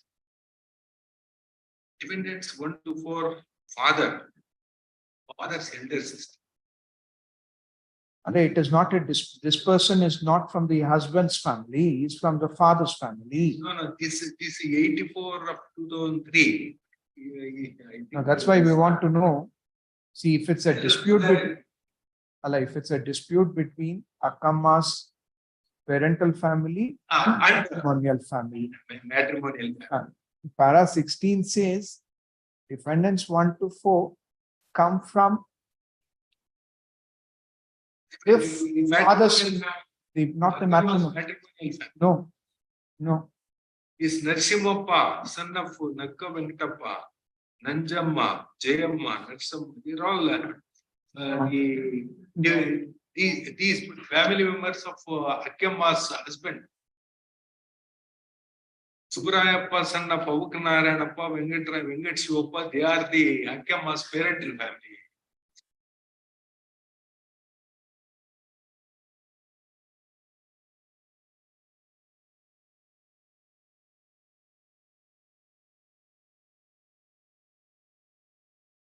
Read further. Para 18. Unless we are certain about the relationship, we will not be in a position to go forward. Who are defendants 1 to 4? Shall I file synopsis briefly? That's the whole issue. Our defendants 1 to 4 related. Exhibit P26 and Exhibit D1 makes it clear about the relationship. No, but the written statement, The exhibit one daughter of Venkata Ramanappa, wife of Venkata Ramanappa is the propositors in the family of Akama's husband. Sri Rama Narayanappa is the propositor of her family. See, that is corrected. That's why we wanted to read. Belongs to one Akkemma, daughter of Venkata Ramanappa anta helbitru. She is not daughter of Venkata Ramanappa. Therefore, it is amended to say daughter of Sri Rama Narayanappa. Sri Rama Narayanappa. And wife of Mallappa. Wife of Mallappa. Defendants 1 to 4, father's elder sister. Andre 1 to 4 would not come from the matrimonial side, but come from the paternal side. Paternal side. So paternal side adre bere kanun noಡ್ತೀವಲ್ವಾ?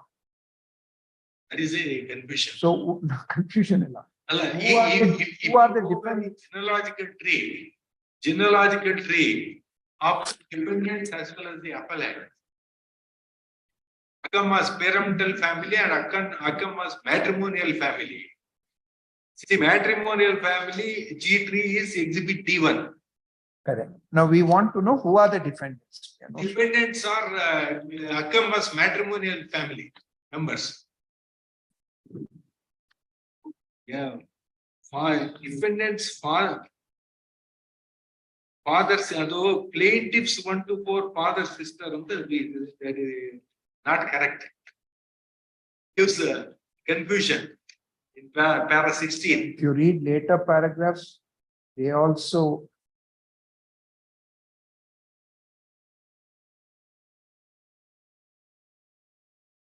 read later paragraphs.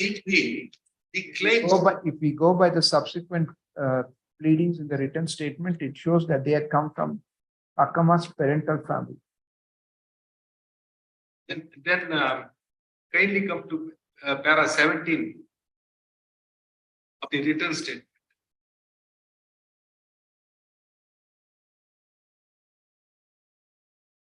Asimov was return statement. Correct. That again is with reference to the transaction of the 28 kuntas Yes. owned by the Uh, paternal family. Paternal family. But where is the reference to the matrimonial family? I shall read from the return statement of the defendant number 1. Both of you must be more prepared to take the court's question. Not kindly have this immediately in the next week so that we can find the synopsis. No, we want more than synopsis. We want all of you to be in a position to Explain the relationship field and the court's changes. court's questions, because Yes. unless questions are answered, This is why this is very simple, not section 15B. The heirs of husband succeed to the estate. you're presuming that the dispute is between the Akama's paternal family, And and matrimonial family. that presumption may not be justified. That presumption may not be justified. Because. No, if it is that not- the law. That is the law. Sir, if it is not a dispute between the members of the paternal family on one side and members of the matrimonial family on the other side, though 15 applies, the consequences that flow are different. Suppose in the event of Mallappa's first, suppose let us assume that the Sakyamma died first. Her estate is succeeded by her husband as a class 1 heir. Even if her husband is Sure. died prior to Senior counsel, then also. Senior heirs coun- of the estate. senior counsel. If her husband's family members are not even parties to the dispute, what do you have to say? They are the parties. Therefore, we are asking for clarifications Yes. which are not That- coming that can forward, be clarified. which are not coming forward. So we would like to know the relationship Relationship between the both plaintiffs and the defendants Please. with reference to oral evidence and document. Document.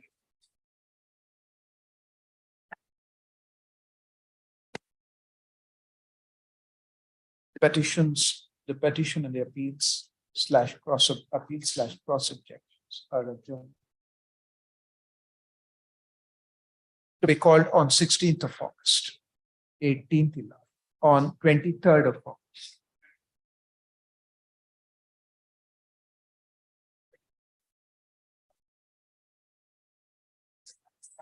We don't know about all that. Please give the facts so that we can appreciate merits. Who doesn't backstab whom or who does backstab whom are all matter of intrigue for a novel, not for a judgment. Yes, whether the Akama's estate is succeeded by paternal family or paternal family. ಯಾರ್ ಬೆನ್ನಲ್ಲಿ ಚೂರಿ ಹಾಕಿದ್ರು ಒಂದು ನಾವಲಿಗ್ ಚಂದ ಜಜ್ಮೆಂಟಿಗೇನು. Yes.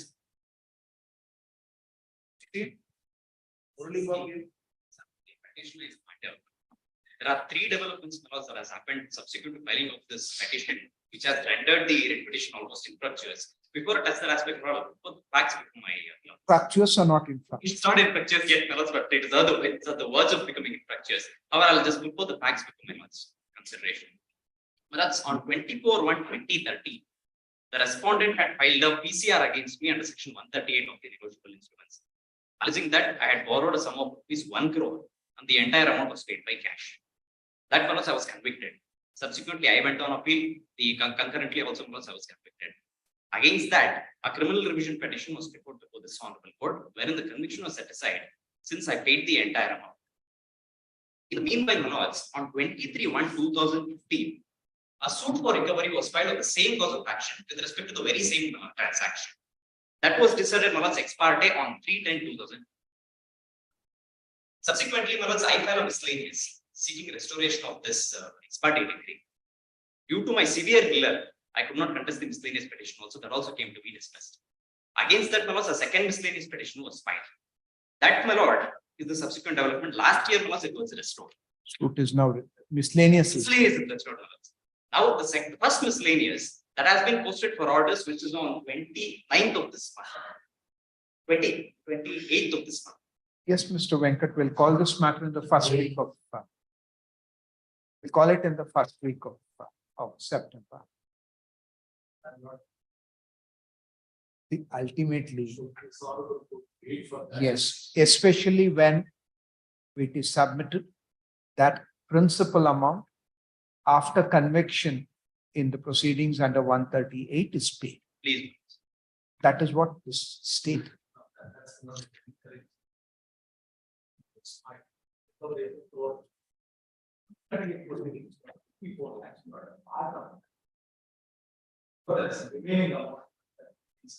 What is paid?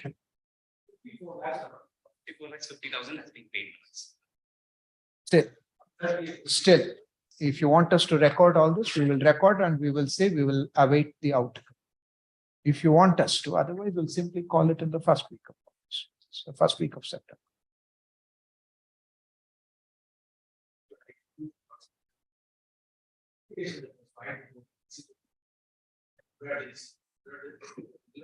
Say a lot of the execution. Because a lot of the savings are pending. But there is no blood that. But at 21 to 26, a lot of that means the application. It's not important to conclude there has to be a suit pending. Then only the lot of the proceeding. At that point, do the mix of the honor that next court is clearly seen. Unless the lot of suit is pending. That's a lot of the order. It's all right. We will await the outcome of the mistakes. We'll call it in the first week of September.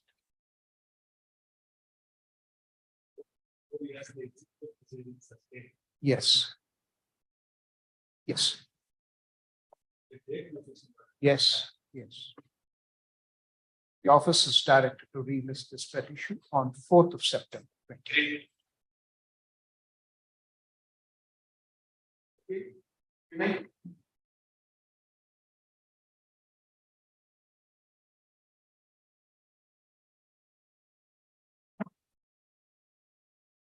Last time I had appeared and the matter was passed out. All right. So, Wanted my lord to appeal challenging the order of the appointment of commissioner you're for the defendant in the suit. dependent in this. Suit is declared. Suit is dismissed on the ground that the plaintiff contends that he acquired the property under a gift deed, which are two parcels of land. The trial court holds that the two parcels of land did not constitute one block. Lords may kindly come to page 48. Suit for declaration.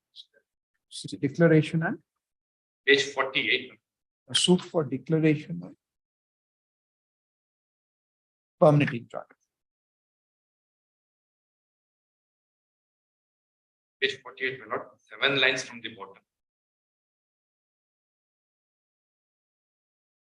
48, sir. Yes.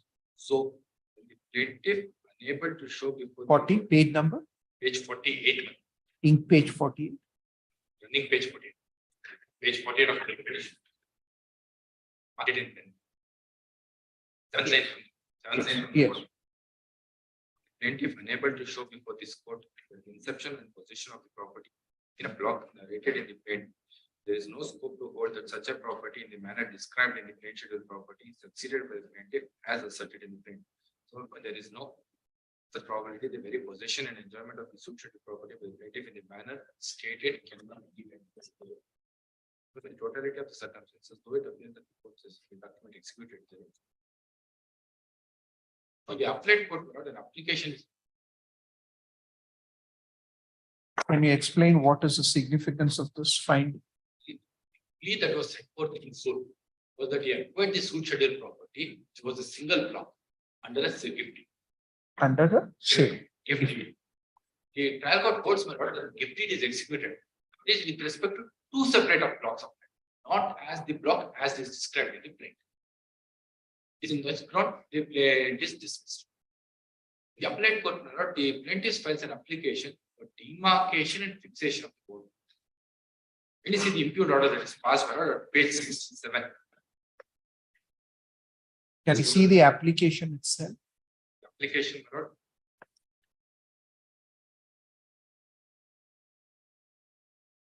It's at page 58, my lord.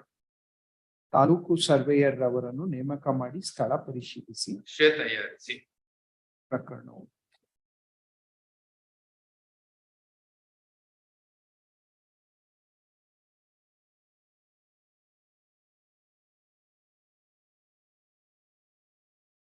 A60 my lord is the affidavit. Understand? ಆದರೆ ಚಕ್ಕುಬಂದಿಯನ್ನು ಎದುರುಗಾರರು ವಿರೋಧಿಸುವುದರಿಂದ ಇಡೀ ದಾವೆಯನ್ನು ಸಲ್ಲಿಸಿದ ನಂತರ ಎದುರುದಾರರು ನ್ಯಾಯಾಲಯಕ್ಕೆ ಹಾಜರಾಗಿ ನಾನು ಸಲ್ಲಿಸಿರುವ ದಾವೆಯು ಚೆಕ್ಕುಬಂದಿ ಸರಿಯಿಲ್ಲವೆಂದು ತಪ್ಪು ಚೆಕ್ಕುಬಂದಿ ನೀಡುತ್ತೇನೆಂದು ಹೇಳಿ ತಕರಾರು ಸಲ್ಲಿಸಿದ್ದು ಮಾನ್ಯ ನ್ಯಾಯಾಲಯವು ಸದರಿ ಅಂಶವನ್ನು ಪರಿಶೀಲಿಸಿ ದಾವೆಯನ್ನು ವಜಾ ಮಾಡಿರುತ್ತದೆ. ಮೂಲ ದಾಖಲಾತಿಯಾದ ಆಕಾರ್ ಬಂಧು ಮತ್ತು RTC-RR ರಂತೆ ಜಮೀನು ಅಸ್ತಿತ್ವದಲ್ಲಿದ್ದು ಸದರಿ ಅಂಶವನ್ನು ಎದುರುದಾರರು ಕೂಡ ಒಪ್ಪಿರುತ್ತಾರೆ. ಆದರೆ ಚೆಕ್ಕುಬಂದಿಯನ್ನು ಎದುರುದಾರರು ವಿರೋಧಿಸಿದ್ದರಿಂದ ನ್ಯಾಯಾಲಯ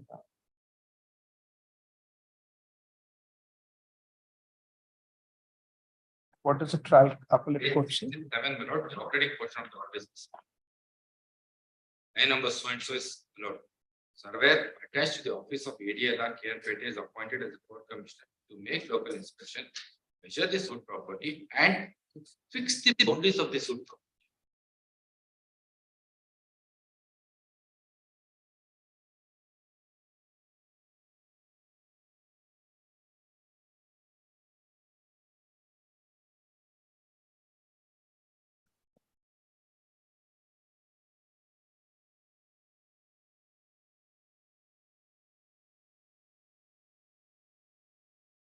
How can it be?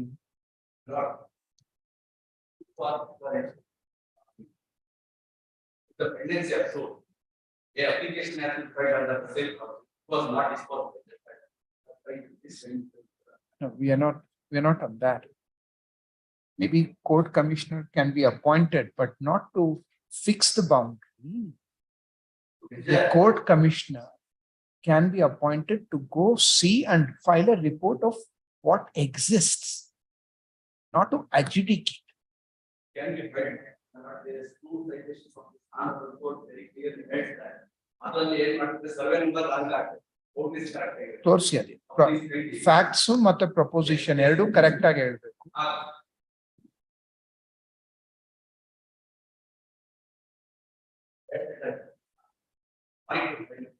No sorry, first ಕಾನೂನು ತಿಳ್ಕೊಳ್ಳೋಣ, ನೀವ್ ಹೇಳೋ ಅಂತ.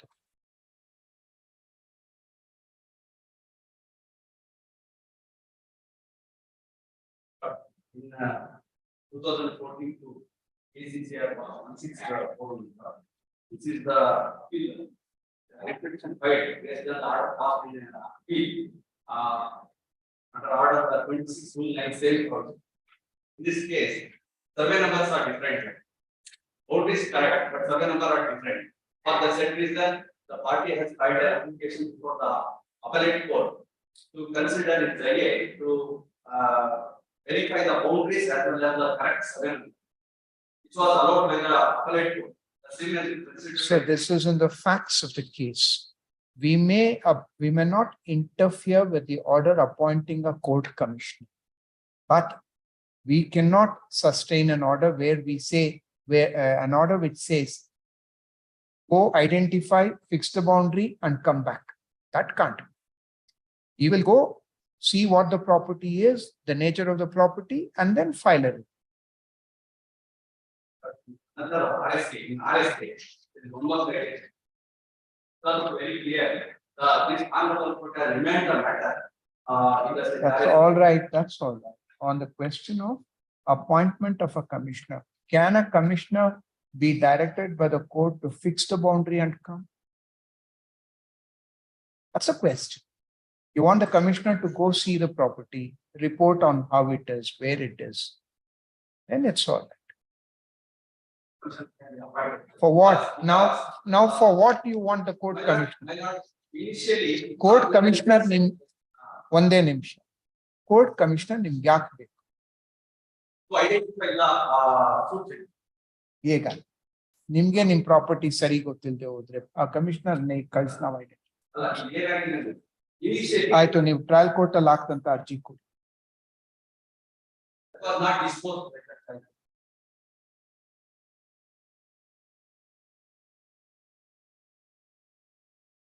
Same application was right?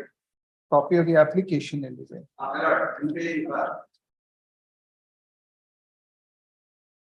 It is They have also filed application to every. Is there?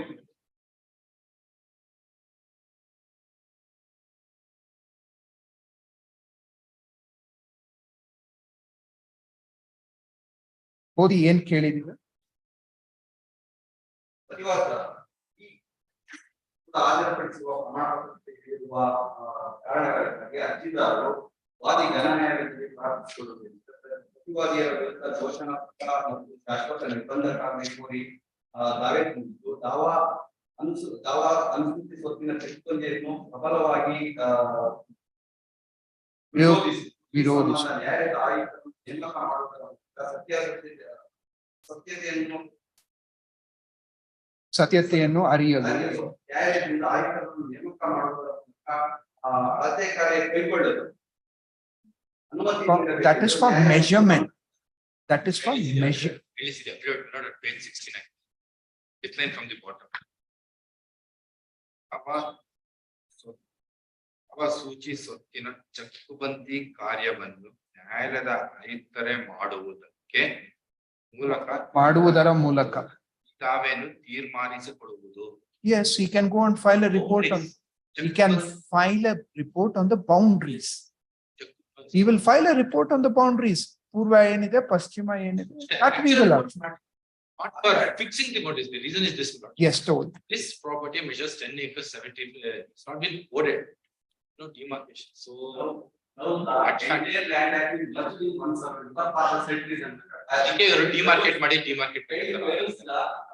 Sir, if you want the boundaries of your possession to be demarcated and a report identified, not demarcated, identified and a report filed, we will enable. So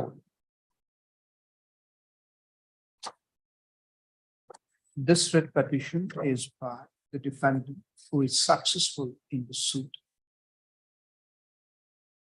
and is defending the plaintiff's appeal against the judgment in such suit.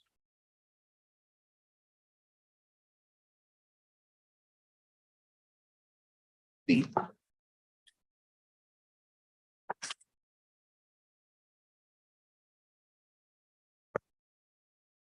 first respondent suit is invoice number 58 of 2004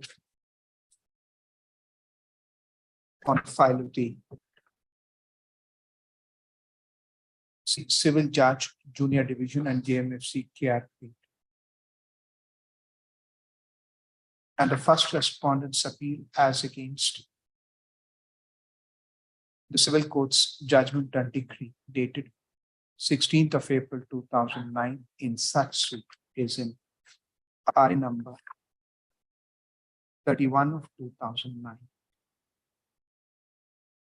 on the file of the Senior Civil Judge and JMFC KRP for shortly appeal. The petitioner hyphen respondent / defendant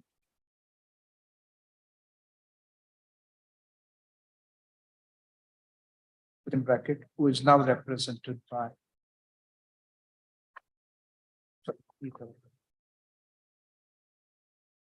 the petitioners are the defendants in the suit and the respondent in the aforesaid appeal. The first defendant, Shri Kale Gowda, has died and his LRs are on record as petitioner number 1 and 2. The other defendants are respondent or petitioner or are the second to fourth petitioners. These petitioners are reviewed by the appellate court's order dated 16/4/2019. And the appellate court by this order has allowed the respondent's application under 2609 GPC. The operative portion of the appellate court's order reads as under. First, the respondent's suit, invoice number 58 of 2004, is for declaration of title to the land measuring 1 acre, 6 measuring 1.116 gunters. Its survey number 74/P1, part of P1 of Emanalli village, Kasaba Hopi, Krishnarajapeta. Short the subject property. The respondent has also sought for permanent injunction against the petitioners, the second two foot petitioners, and Shikale Court.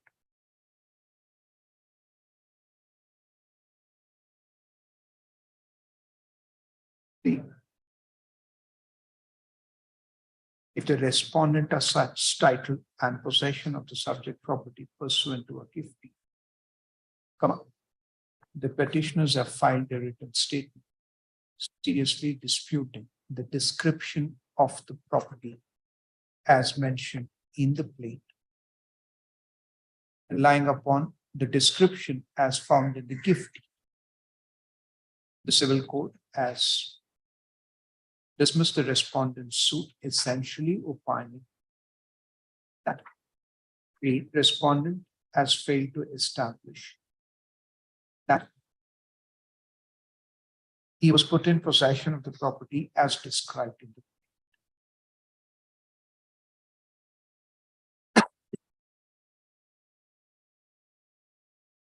The respondent has filed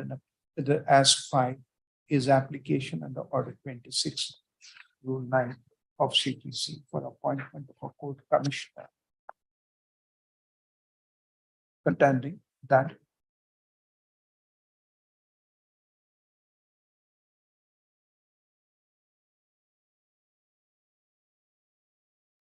the suit scheduled property exists as found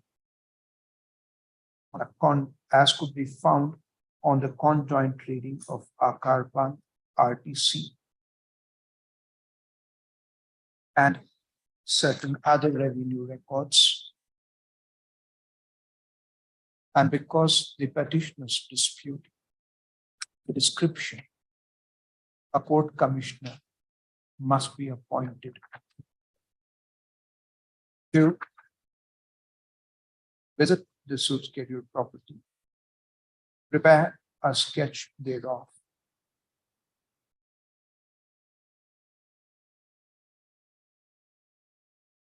first, Priyabhinay Vaiti, learned counsel for the petitioner's subjects, that a court commissioner could indeed be appointed, could have been appointed, but to report on the boundaries of the property as now claimed by the respondent, but a commissioner cannot be appointed to measure and fix the boundaries.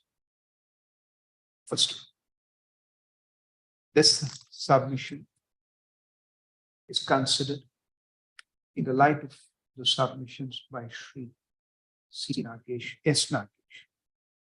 A similar application was filed before the trial court, which remained without consideration. And the intent of filing the application is to have the commissioner visit this subject property and file a report on the boundaries of the property which is in the possession of this. It goes without much saying that there must be interference with the civil appellate court's order to this limited extent of stating that the commissioner to be appointed by the appellate court can file a report on the boundaries of the property which is claimed by the respondent and not for fixation of the boundaries. But still, hence the following order, the petition is disposed of, modifying the appellate court's interim order.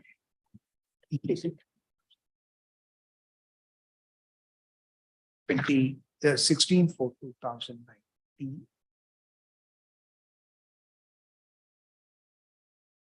directing the appellate court to issue commissioner's order to call for a report on the boundaries of the property claimed by the respondent. Yes.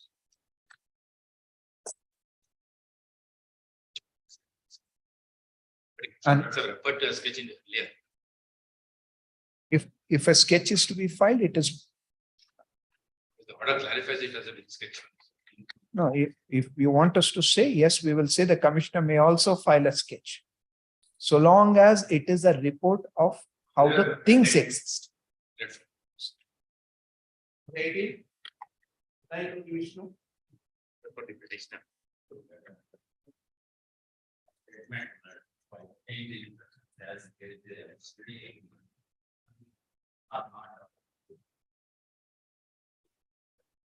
You filed your statement of objection. You have filed or yet to file? When do you file? Yaar file ಮಾಡ್ಬೇಕು. State and yaar. Which deputy commissioner?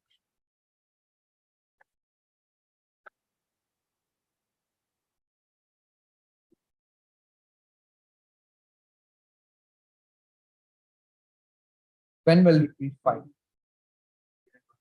No, when will the report, statement of objections be filed? Like ಯಾವಾಗ ಆಗ್ತೀರಾ? 2 weeks ಅಲ್ಲ time ಹೇಳ್ಬೇಕು ಅವತ್ತು ನಾವು expect ಮಾಡ್ತೀವಿ. Just otherwise we will grant you time, but if it's not filed by next Friday, we will record that and say this order shall be communicated to the Revenue Commission, the Commissioner or the Revenue Department, Secretary. See, there is an order. Right? They are not, objections are not filed. The matter will be heard. An observation by this. Where.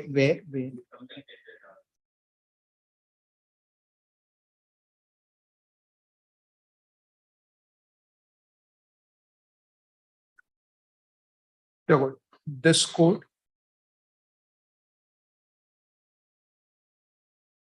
on 18/1/2023 after recording that statement of objections is not filed despite multiple opportunity, as allowed the respondents to file their statement of objections on or before 27th of January 2023, observing that if objections are not filed by the said date, the petition would be taken up for consideration in the absence of statement of objections. Notwithstanding this opportunity, the respondents have not chosen to file statement of objections. 3. G.M. Chandrasekhar, learned additional government advocate, makes a further request for adjournment, which is opposed by Shri Vinayaka B. Vishnu Bhatt, inviting this court's attention to order dated 18/1/2023. It is undisputed the decision in this petition would turn on whether possession of the subject property is taken by the authorities. If, despite opportunities, if statement of objections are not filed, adverse inferences may have to be drawn depending on the material placed on record by the petition. And as state's interest could be involved, yet again, another opportunity is being extended. This footstep, this time directing the registry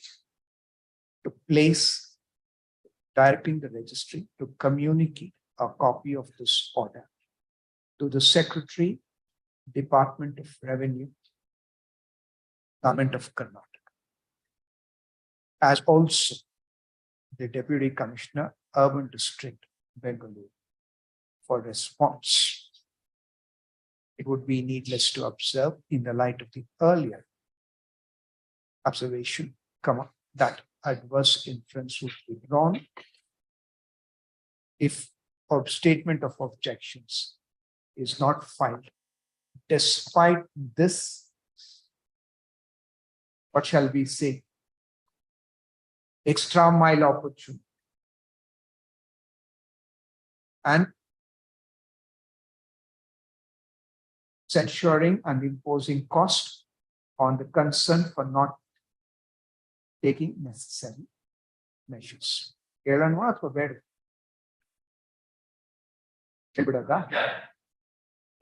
Last sentence. The office is directed to relist this petition on 23rd of August.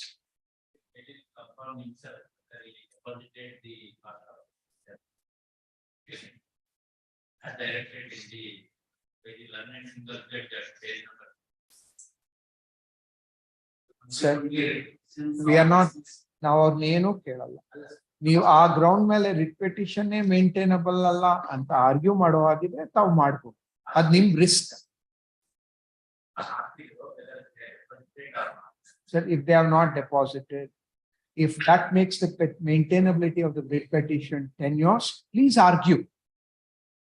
Don't ask us to ask for information. Your officers will have to do all the due diligence. ನಾವು ಮಾಡೋದು ಮಾಡದಿರೋದು ನಾವು ನೋಡ್ಕೋತೀವಿ, ನೀವು court ಆಮೇಲೆ ಬೈತೀವಿ ಅನ್ನೋ ದಾಟಿ ಇಲ್ಲ. Officers are expected to do what they should do. Yes. I think have filed a synopsis of submission as requested by the previous. Ready for final disposal, sir?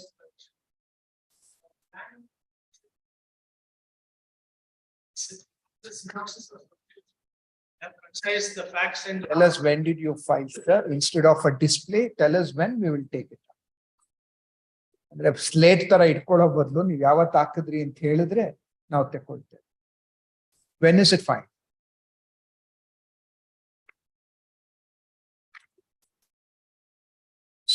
Six 23.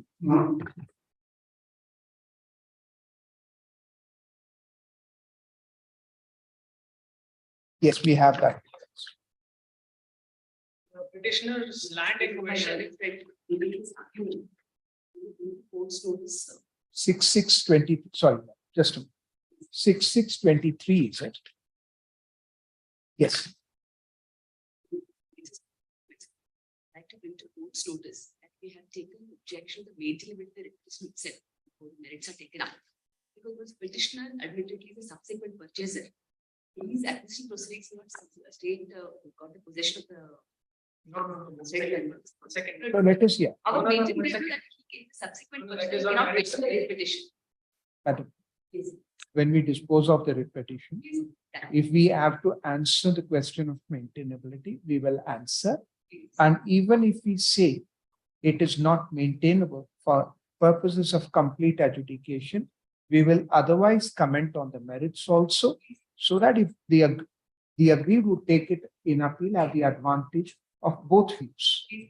So we will, yes. The petitioner's land in question falls under the exempted category of 2O and out of the definition of 2Q, vacant land. That is the first Please- ground I have. Please give us urban land ceiling. And before that, you must introduce us to the facts of the case. We will not know what the facts are. Yes, Lordship, please. Lordship. At paragraph 2 of my Page, yes. A.C. Gowda at Tapaya had got this land in question under the Land Reforms Act by filing application under 48A in Form 7, and he was granted occupancy rights to the said land. And to substantiate the claim of the petitioner, the entries are made in the declaration submitted at Section 6(1) at Annexure A at page 31 of the petition. There, in the declaration, the applicant has been declared as a tenant, my lordship. Page number 31, paragraph number 6 of the petition. The survey number 1/21/1 and the survey number 10, both were granted to the predecessor in title as an applicant as a tenant. So these lands were conferred to my predecessor in title to carry out agricultural operations. Who Such as is your predecessor?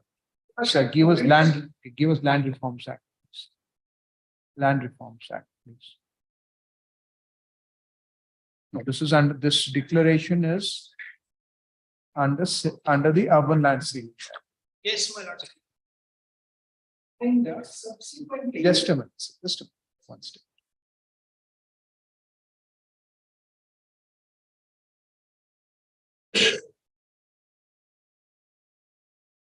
So do we have the rules with us?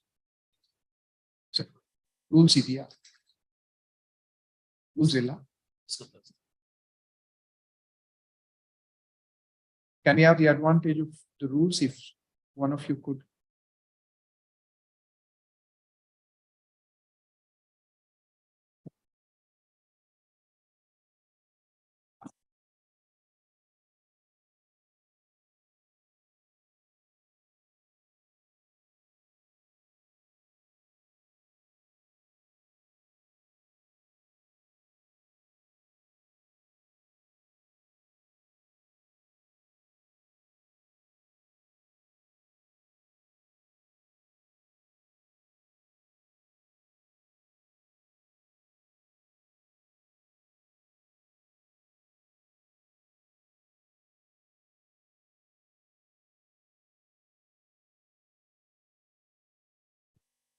Urban land ceiling rules. Urban land ceiling rules. Urban land ceiling rules in here. It's the online.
Yes, you filed this form as required under section 6 and the rules thereunder. Yes, my lordship. What did you say in this? If I may direct the attention Tell us what is the significance of this form?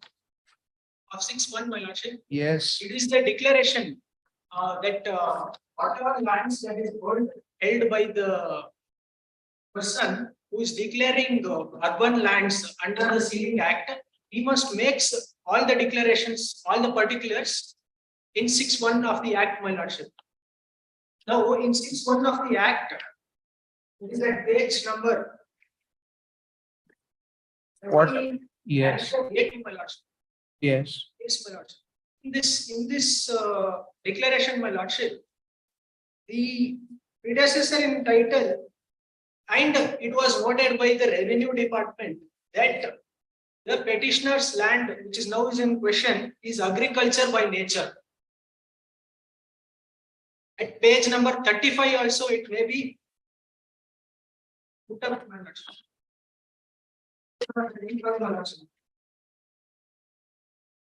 It's agriculture. Yes, my lordship. And in annexure A1, in annexure A, my lordship, it was a report which was filed before the declaration under 6.1. What is this notice? This report? The revenue department, that is responding 1 to 3, have gone to the lands of the ಓದಿ ಅದೇನ್ ಹೇಳ್ತಾರೆ ಓದಿ predecessor in title, my lordship. ಓದಿ ಅದೇನ್ ಹೇಳ್ತಾರೆ Yes, my lordship. ಈ ಶ್ರೀ ದೇಸಿಗೌಡ ತಾಪಯ್ಯನವರು ಪಿತ್ರಾರ್ಜಿತವಾಗಿ ವಾರಸು ಮೇಲೆ ಎಲ್ಲಿ ಓದ್ತಾ ಇದ್ದೀರಾ? Page number page 25. 25, my lordship. ತಾಪಯ್ಯನವರು ಪಿತ್ರಾರ್ಜಿತವಾಗಿ ವಾರಸು ಮೇರೆಗೆ ಹೊಂದಿರುವ ನಗರ ಆಸ್ತಿ ಇವರು ತಂದೆಯ ಕಾಲದಿಂದಲೇ ಇವರು ನಗರ ಆಸ್ತಿಗಳನ್ನು ಶ್ರೀ ತಿಬ್ಬಮ್ಮ ಎಂಬುವರಿಗೆ ಭೋಗ ಮಾಡಿದ್ದು. ಈ ಜಮೀನನ್ನು ಶ್ರೀಮತಿ ತಿಬ್ಬಮ್ಮನವರು ದಿನಾಂಕ 3/5/79 ಹೇಳಿಕೆ ಮೇರೆಗೆ ಶ್ರೀ ದೇಸಿಗೌಡ ತಾಪಯ್ಯನವರು ಇವರು ಹೊಂದಿರುವ ಈ ಕೆಳಕಂಡ ಸರ್ವೆ ನಂಬರ್ ದಡ್ಗಳ್ಳಿ ಗ್ರಾಮದ ಸರ್ವೆ ನಂಬರ್ ಜಮೀನುಗಳು ಸ್ವಂತವಾಗಿ ವ್ಯವಸಾಯ ಮಾಡಿರುತ್ತಾರೆ. ಈ ಬಗ್ಗೆ ಮೊಹಲ್ಲಾ ನಿವಾಸಿಗಳ ಮಾಜರನ್ನು ದಿನಾಂಕ 33/5/1979 ಮಾಡಿತ್ತು. ಇವರು ಹೊಂದಿರುವ ದಡ್ಗಳ್ಳಿ ಗ್ರಾಮದ ಸರ್ವೆ ನಂಬರ್ 21 ಕೆಂಪಮ್ಮ ಸಾಗುವಳಿ ಮಾಡಿರುವುದರಾಗಿ RTC ಯನ್ನು ನಮೂದಾಗಿರುತ್ತದೆ. ಇದು ಕೆಂಪಯ್ಯ ಎಂದು ಇರುತ್ತದೆ. ಇದರ ತಪ್ಪಾಗಿ ಇದು ತಾಪಯ್ಯ ಎಂಬುದಾಗಿ ನಮೂದಾಗಿರಬೇಕಾಗಿರುತ್ತದೆ. ಇವರು ಹೊಂದಿರುವ ನಗರ ಆಸ್ತಿ 3 ಎಕರೆ, 21/1 7 ಎಕರೆ 37 ಗುಂಟೆ, ಸರ್ವೆ ನಂಬರ್ 35 5 ಎಕರೆ 15 ಗುಂಟೆ. The same report has been made. This is a report for the purposes of correcting revenue entries. Yes, my lordship. And for declaring, Next report ಏನದು? Next report is also the same, my lordship. They have overed that if I skip the first portion and read the second paragraph, after the description of the lands, they say ಈ ಜಮೀನಿನಲ್ಲಿ ಪೂರ್ತಿ ಇವರೇ ಸ್ವಂತವಾಗಿ ವ್ಯವಸಾಯ ಮಾಡುತ್ತಿರುತ್ತಾರೆ. Survey number 21 RTC ಕಾಪಿಯಲ್ಲಿ 9ನೇ ಕಾಲುವೆಯನ್ನು ಭೋಗ್ಯದಾರರ ಹೆಸರು ಬಿದ್ದು ಈ ಭೋಗ್ಯದಾರರು Shrimati All right. Yeah, I want to establish that the predecessor in title was carrying out agricultural activities in the land which was concerned, my lordship. Now That is survey number 35/21/1 and 10. 10. Yes, which is the subject matter of this writ petition. survey number 21/1, my lordship. 2 acre 37. Now Yes, we'll come back at 2:30. We'll take up this matter after the second list.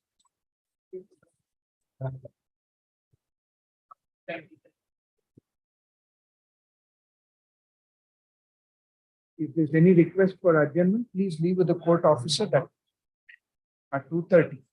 At 2:30.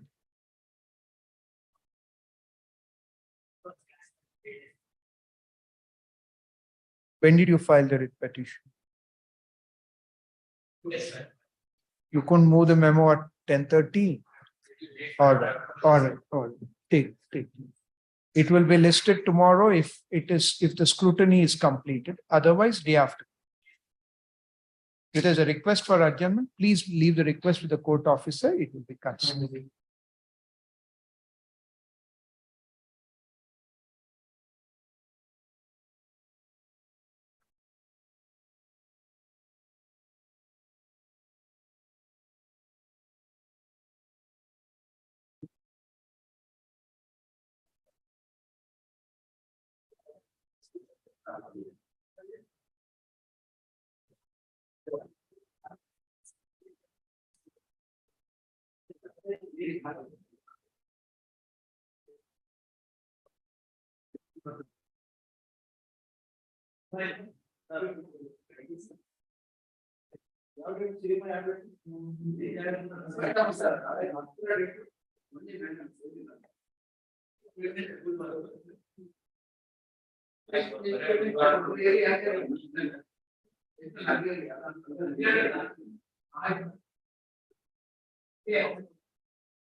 Please,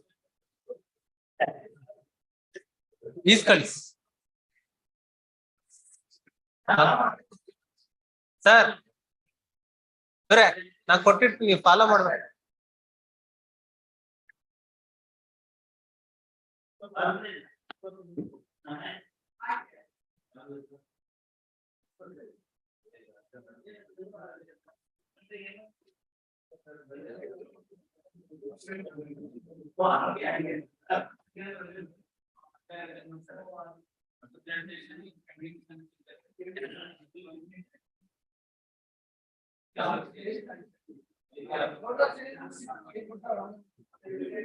ಇಲ್ಲ ಇಲ್ಲ ಇಸ್ಕೊಂಡ್ಬಿಡು.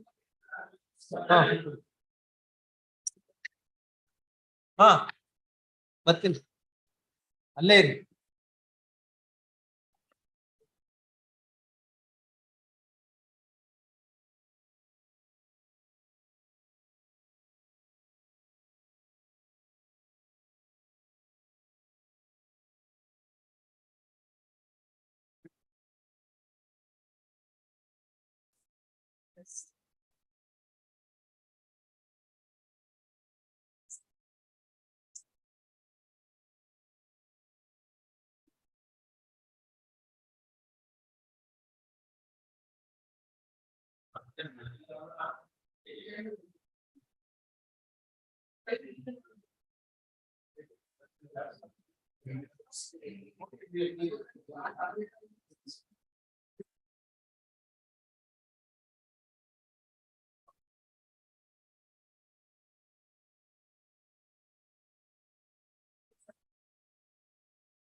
ಏನಾಯ್ತು last ಮಾತ್ರ ಬಸವರಲ್ವಾ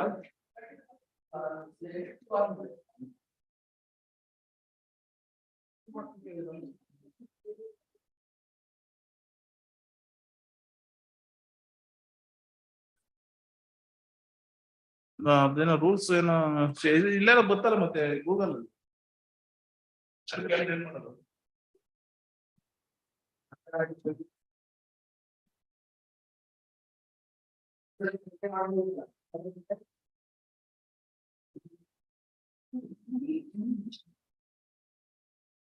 ಏನ್ ಮಾಡೋದು ಬರ್ತದೆ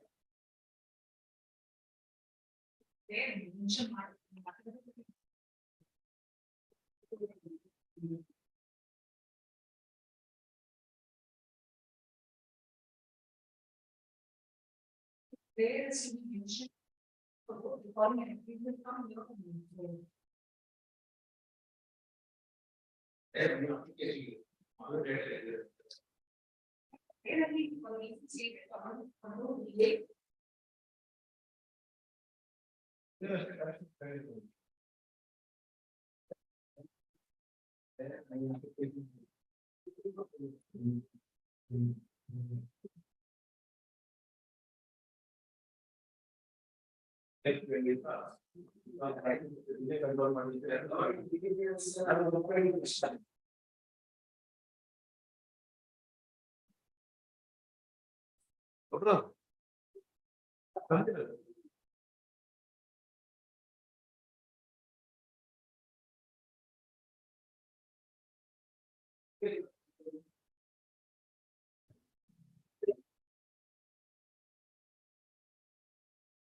ಹೊಸ list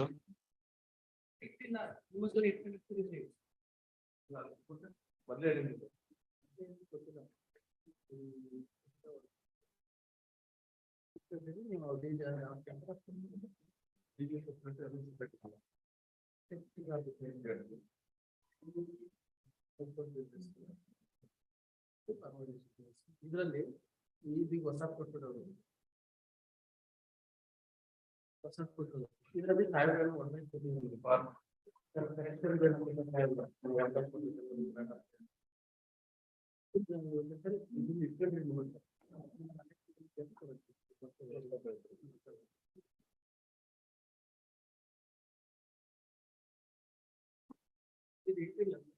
ಇದ್ರೊಳಗೆ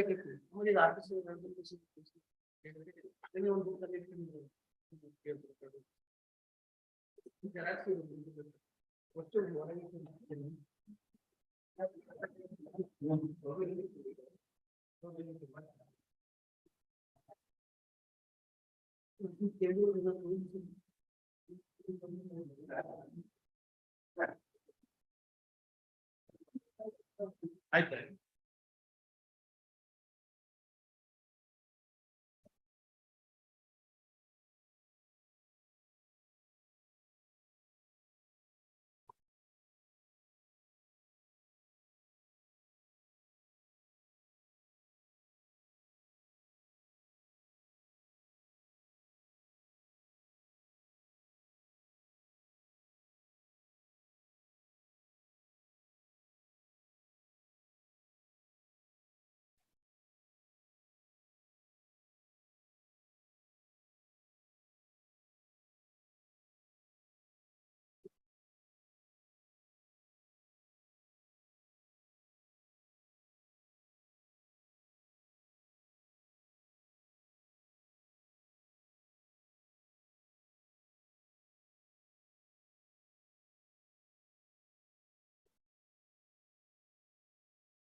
ಅಂತ ಹೇಳಿ.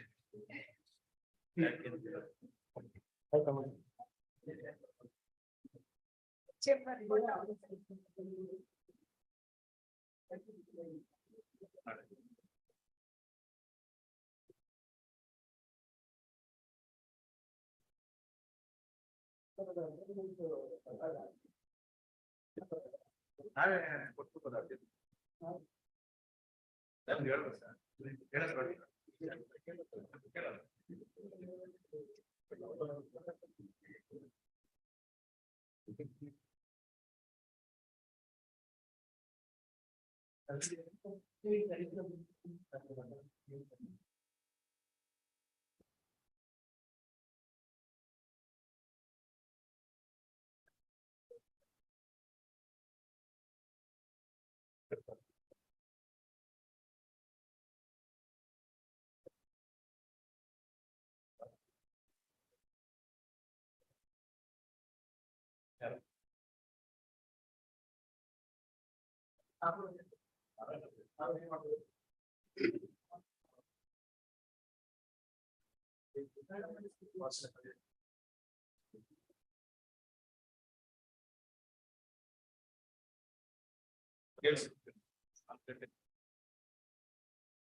SC ಅಂದ್ರೆ ಏನಿದ್ರೆ ಎಸೆ ಅವ್ರ ಹೆಸರಿತಾಯಿ ಅಲ್ಲಲ್ಲ SC ಅಂದ್ರೆ ಇವ್ರು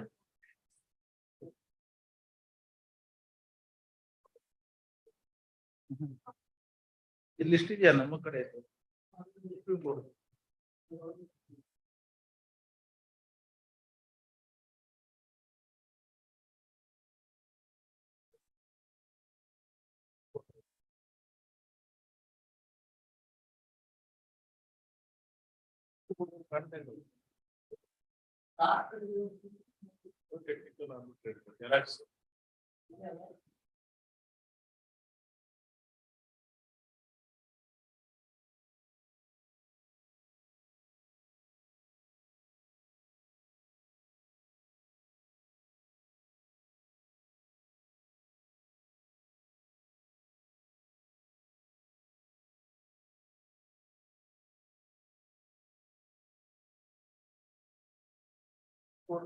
ಎರಡು ಇದೆಯಲ್ಲ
Arjun finally has requested to be. Arjun finally has requested to be called after 2 weeks.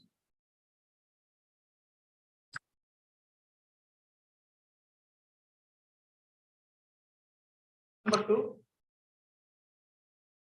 Serial number 1. Ravishankar. Ravishankar, okay. Petitioner. Emergent notice to the respondent. Emergent notice to the respondent. Serial number 2. Kumar Jason. So who have you nominated, sir? Who is the arbitrator nominated by you?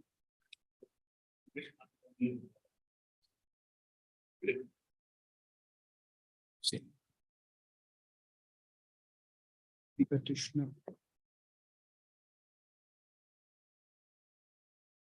Its appointment of a sole arbitrator. Upon the agreement for arbitration. One development agreement. 28/2/2000.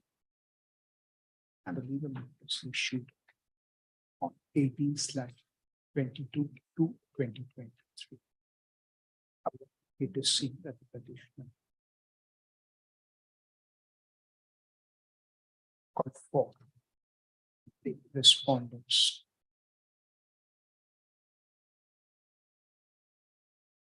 willingness for appointment of any particular arbitrator.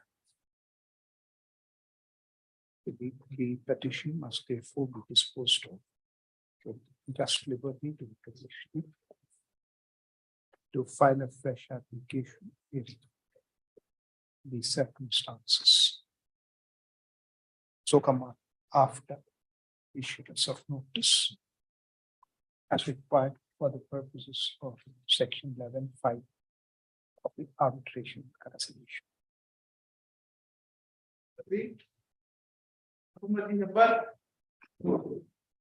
Those permission here for the petition. Petition for appointment of now.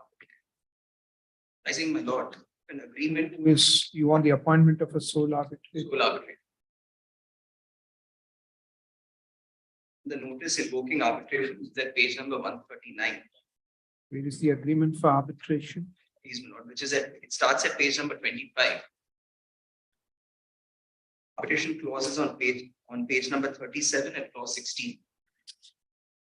Who have you suggested as the arbitrator, sir? The arbitrator, the arbitration venue and seat is in Mysore and on page number 141, my lord. 140? My apologies, 143, my lord. 3 names were suggested, retired district judges. in Mysore. 143. sir. Para 14 towards the bottom. Yes, there shall be a major notice returnable within 3 days.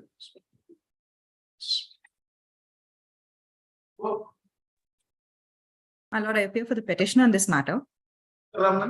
There shall be a major notice to the respondent. Please, my lord.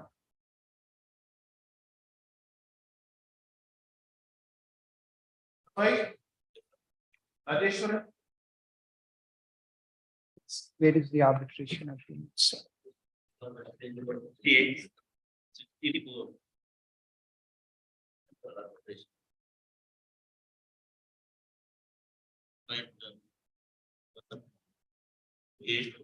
Page number? Page number 69. For 1 page number 69. Let us be aware of the section 45 of the Arbitration. Such waiver in writing after dispute and arrangement with them. The party given under annexure 10 of these conditions. We have issued legal notice stating and refusing that at page number 17. Yes, sir. There will be a major notice to the Jagdish Padigar. a major notice.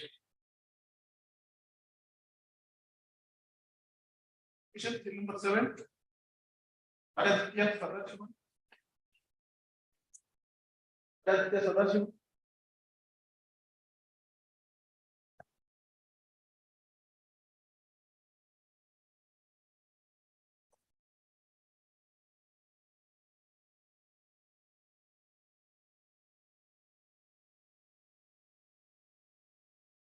As none appears, the petition is urgent to be called.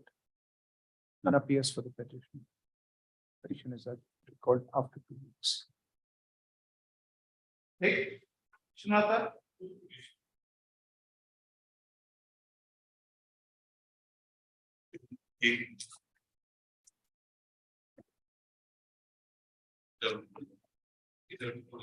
Arbitration.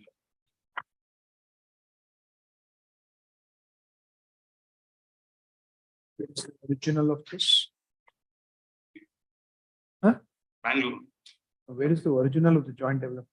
is with the developer, is the respondent. Where have you stated that?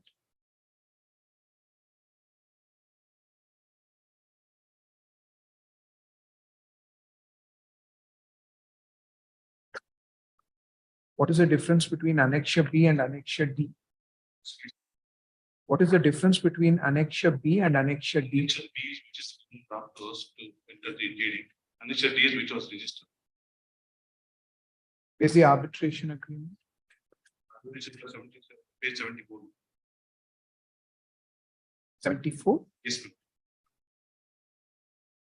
That's right.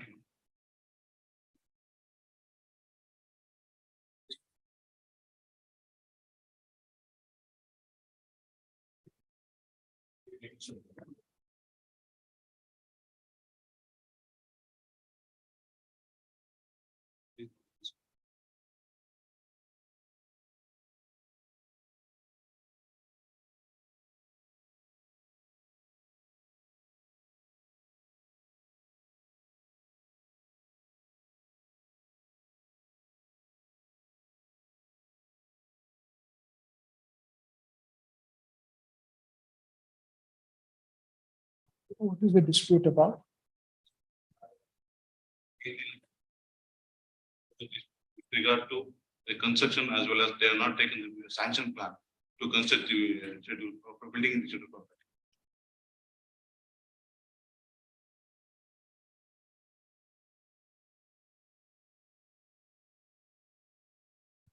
Sharing in parking area.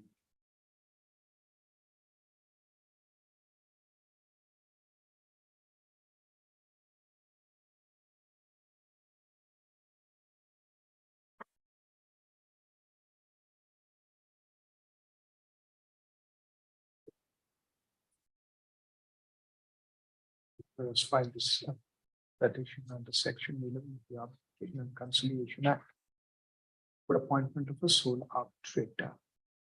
The petitioner relies upon just a joint development dated 13th of December. The agreement for arbitration as contained in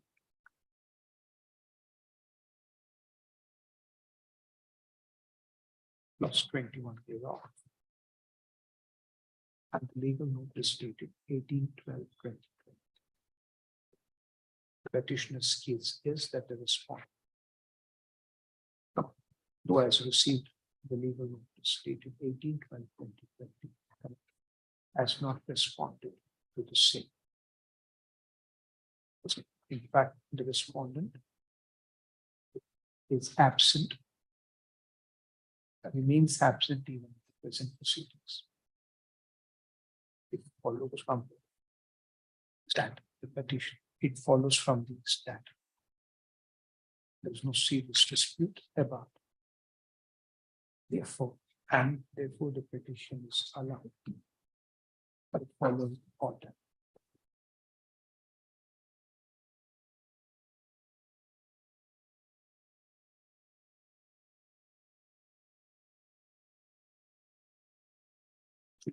Dr. SP and Prakash is appointed as the sole arbitrator.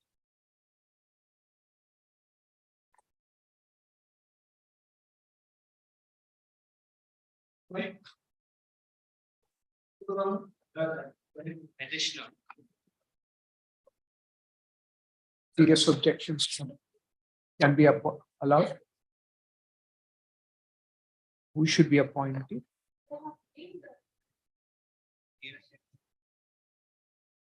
Will appoint a district judge Center.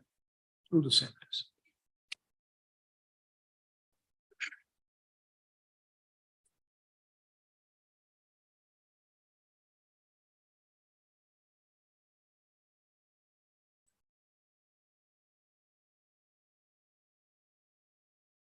V. Shivalinga Gowda is appointed as the sole arbitrator. The petition is for appointment of a sole arbitrator.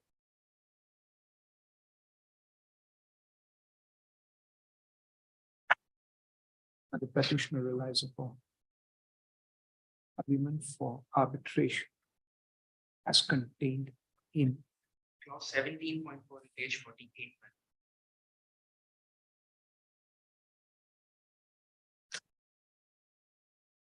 42. in the lease deed.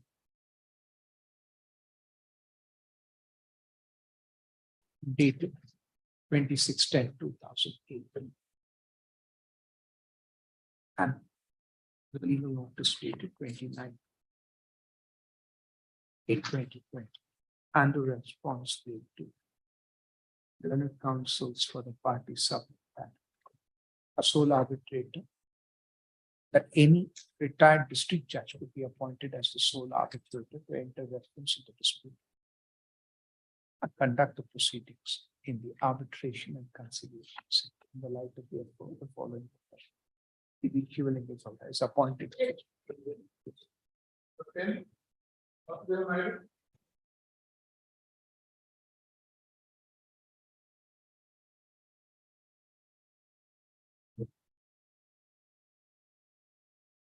Yes. 11-6 petition for appointment of Sole, notice is that sole arbitrators. 242. Arbitration. Page number? 242.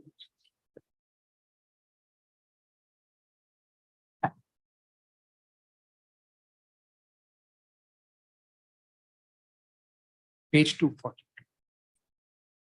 242 ಇಲ್ಲ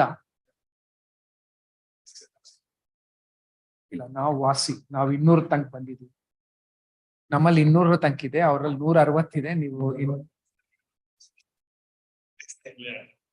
Comply with. Adjourn as requested by Sri Vasudevan IDS. To be called. Sorry, my lord. To be called on 23rd of. ಅವ್ರಿಗೂ ಸಂಪೂರ್ಣ copy.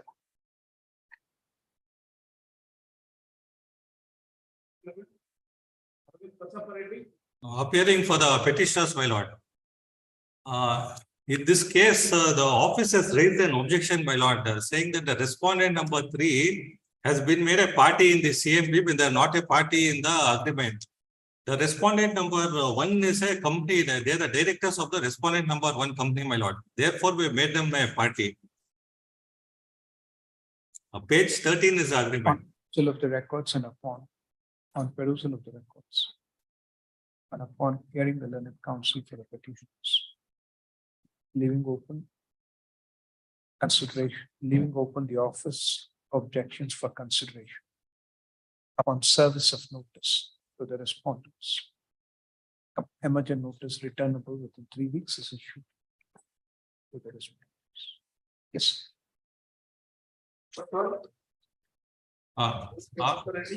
Appearing for the petitions, my lord, the same office objection, my lord, even in this case. Same order in the 12. And what about 13, sir? 13, there are 2 objections, my lord. One thing is respondent number 2 and 3 have been made parties since they are directors of the company. The second objection is one Putraju has not been made a party, but the Putraju is an authorized signatory of the company, my lord. He is not a party in the agreement. Therefore, we have not made him. On perusal of records and hearing the learned counsel for the petition. Overruling the office objection at serial and leaving open this office objection at serial number 1 to be considered after the respondents is served. Come on. Emergent notice returnable within 3 weeks is issued to the respondent. Yes. Much obliged.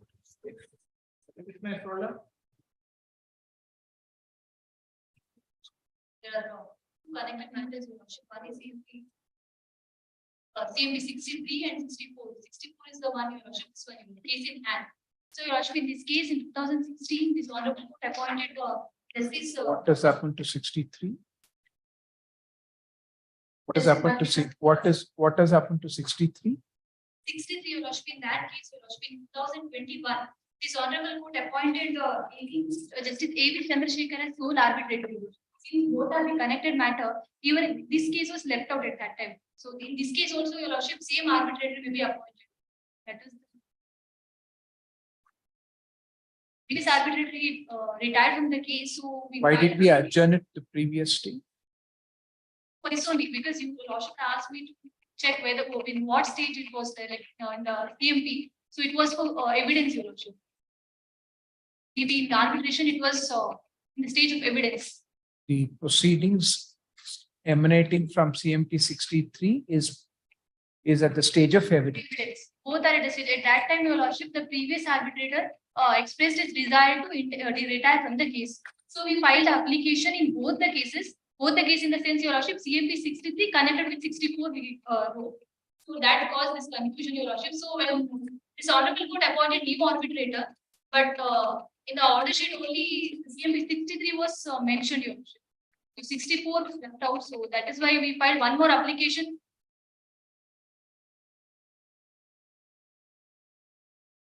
The order about the new arbitrator, we have already produced once, but again. Yes.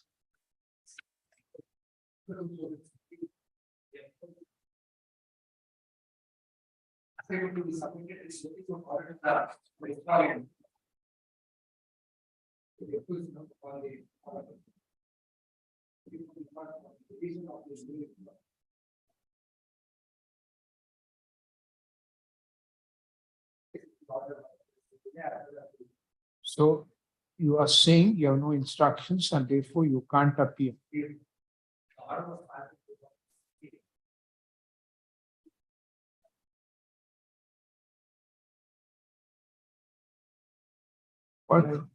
All right. Steps thrice, Your Worship, even through jurisdictional court also. We'll record all that. We'll allow the petitions, the application. Sir, your name? Your name, sir? Kiran?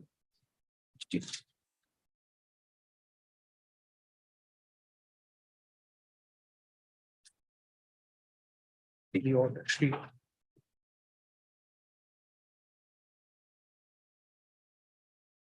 Kiran, Learned Counsel Service. When the CMP was disposed of by order dated 23rd of November 2012, a senior colleague was on record. But after the disposal of the petition, his chambers is unable to contact the respondent and there are no instructions. Therefore, his name may be deleted. Records are produced. Notice to the respondent on the present application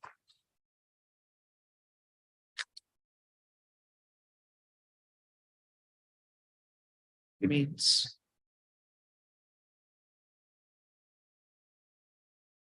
The notice to the respondent on the present applications remain unsent. Despite the effort to ensure that notice is served through the Office of the Jurisdictional Court.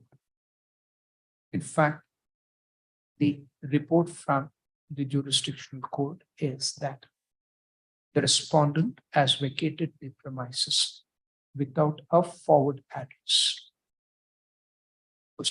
In the light of therefore, the petition stands disposed of by a separate order upon hearing the learned counsel for the petitioner applicant.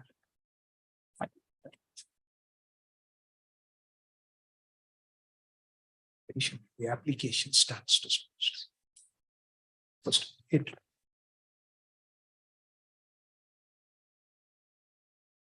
it remains undisputed that in the present application, petition, and in CMP number 63 of 2012, Honorable Justice Deepatri Baswanagowda was appointed as the sole arbitrator, who, after entering reference of the dispute, has had to terminate the mandate. Thereafter, the present applications in this petition and similar applications in CMP number 63 of 2012 are filed.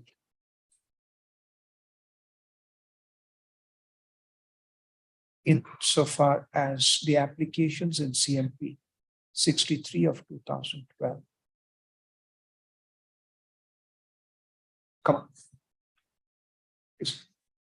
Honorable Justice Shri A.V. Chandrasekhar is appointed as the sole arbitrator. The observation that all claims and contentions of the parties are left open to be decided by the tribe, by the learned arbitrator. If the circumstances of the present case are similar, as in CMP number 63 of 2012. This court must upon that the delay must be controlled and appropriate orders passed for appointment of Justice, Honorable Justice Sri A.V. Chandrasekhar, a former judge of this court, to enter reference of this dispute as well. For conduct of the proceedings at the Arbitration and Conciliation Center, in accordance with the rules for the center, the applications are allowed according to. Yes.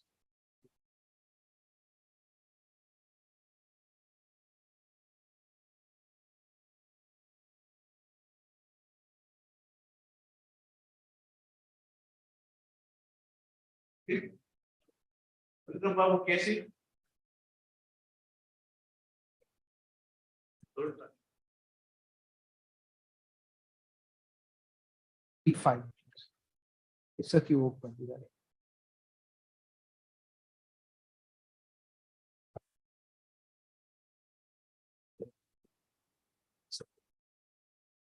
Yeah, absolutely. Previous.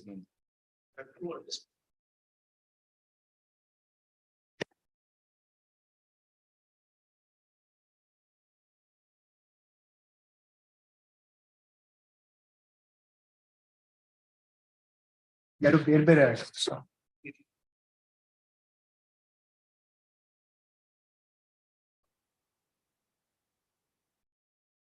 The notices of these petitions are sent to the respondents to addresses, and both these notices are returned answered. Are returned answered with a notice that the respondent has not claimed the same.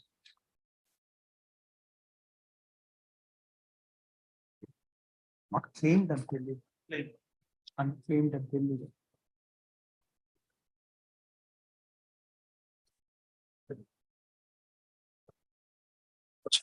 If notices are duly addressed and intimation thereof delivered, come about the address he chooses to. This is not to claim the same. Service of notice must be held sufficient. It is held according. The office is directed to relist the petition on 24th of August, showing that the respondent, that service of notice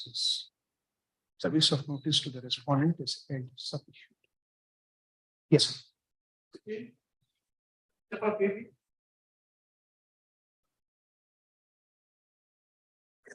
Under the rule 10 clause 7 of Arbitration Conciliation Center rules, seeking permission of this honorable court to permit the petitioner to file a claim petition before the Arbitration Center. After how many days? Please, After lapse of 3 years. this order was communicated to the petitioner notes by way of email notes dated 6/12/2022 notes. But it along with my application notes at page 12. So the matter was disposed of in the month of March 2017. What happened after that? The petition was filed by the deceased respondent, and the same was disposed on 24 21st August 2017. All right, 2017. Then what happened? Meanwhile, petitioner's sister was expired, and he was suffered illness, and could not consult his counsel so as to file claim petition for the Arbitration Center. Thereafter, subsequently, on 9/1/2018, Lordship can produce notes the order sheet which is at page 10.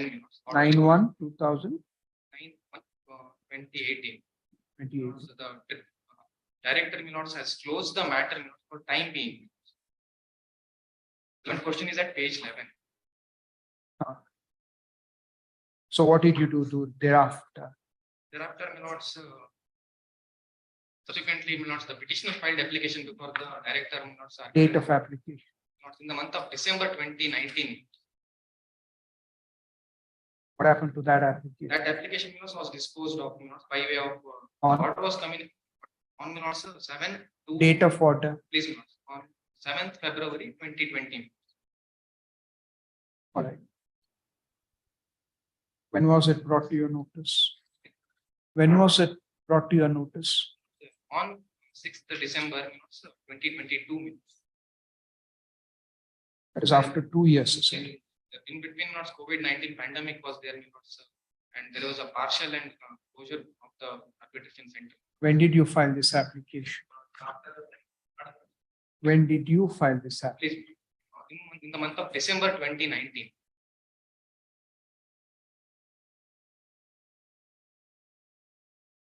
No, this application. This application was immediately on 5th January 2023.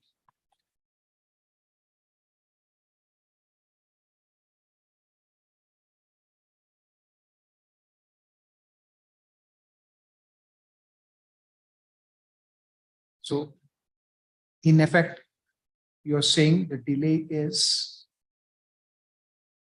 only between 9th of January 2018 Please, and December 2019. Please.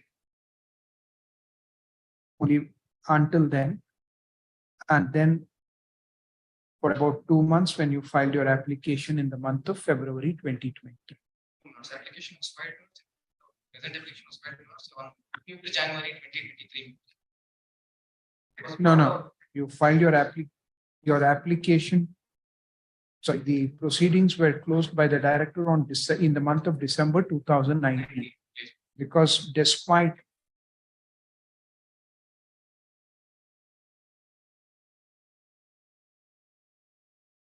review petition is closed on 21/8/2017. You had to file your claim statement. Along with the application, I filed my claim. No. What is the significance of 9/1/2018? On that day, so the director has closed the matter for time being. This is the order sheet maintained by the arbitration center, which is at page 10 of my application. So you file your application in the month of December 2000. No, January 2023. Not this. December 2019. With your claim statement. Please.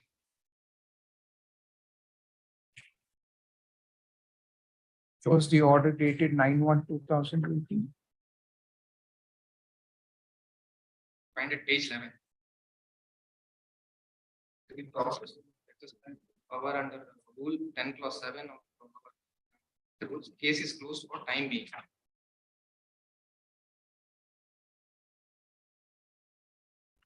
Where is the recent order? It was communicated through email. Where is that?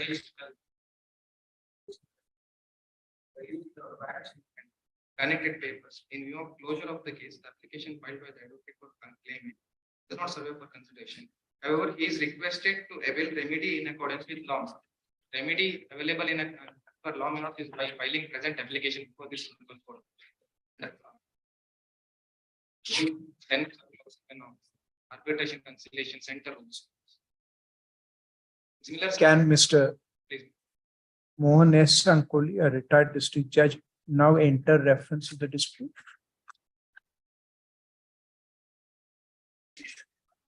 We'll come to that. We'll ask you. But even if it is to be entertained, can Mr. Mohan S. Sankoli enter appearance of the? Not anymore. Why? Petition was not accepted. So you are now asking not just for leave, but also for a substitute arbitrator. Please. Application notes, we have only sought for permission to permit the applicant not to file claim petition before the petition center.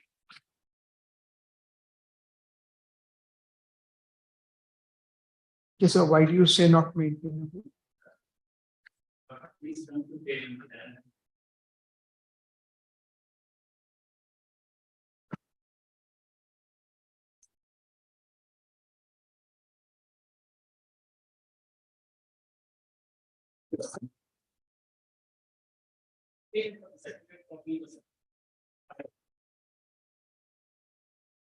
Ten 2019.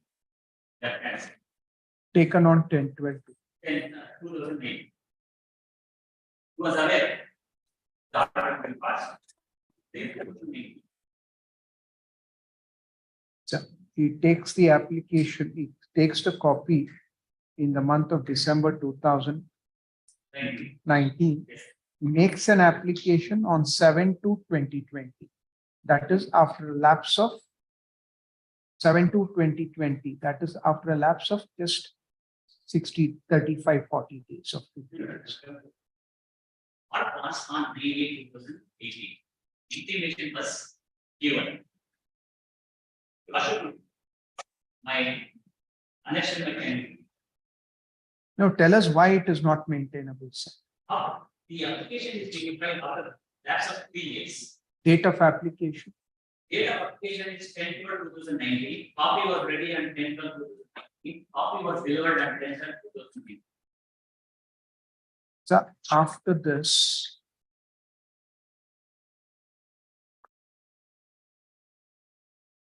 this, he has filed an application before the director, which gets rejected only on 6/10/7. That's by rule 10/7. I applied the certificate. No such application is filed. If that application is filed, I applied for the certificate copy to deliver the entire papers. No, That but application is not filed. Mr. Krishna, there is a email communication. There's an email communication at page 12. Why would the direct, why would 10/7 enables the scope to explain?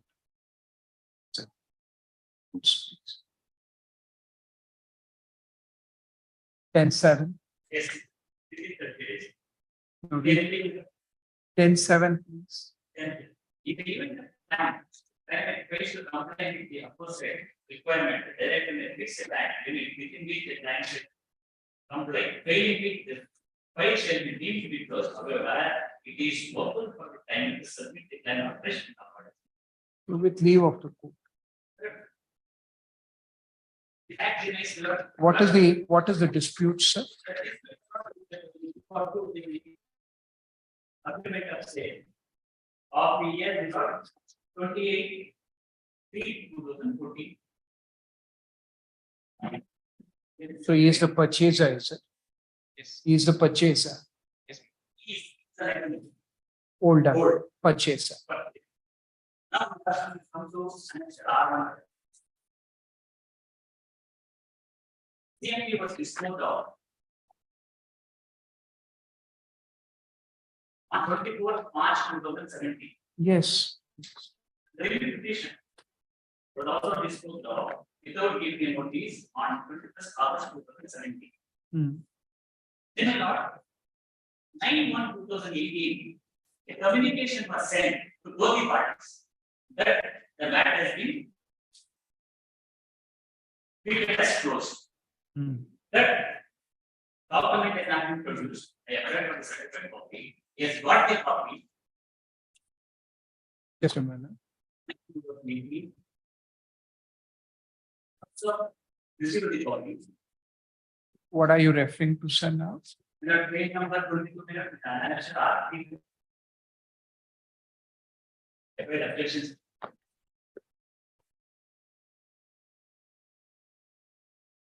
Yes, that is consequent to the order dated 9/1/2018.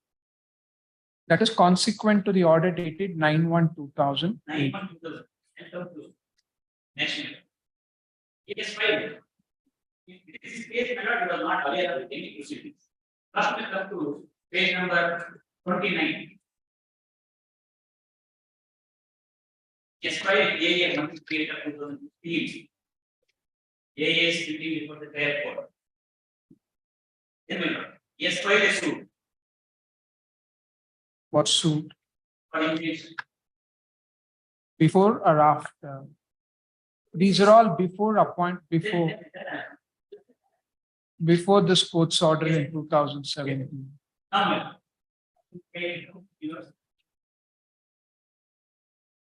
Page number 74. If I another suit. For what? 78 of 2008 for elimination, 22. ಹಳೆ suit ಏನಾಯ್ತು? ಹಳೆ suit dismiss. For default, is it? Default. You cannot get an elimination order. Therefore, you withdrew. Then he filed 780 of 20. Is still pending. Then this suit was pending and the interim order was rejected.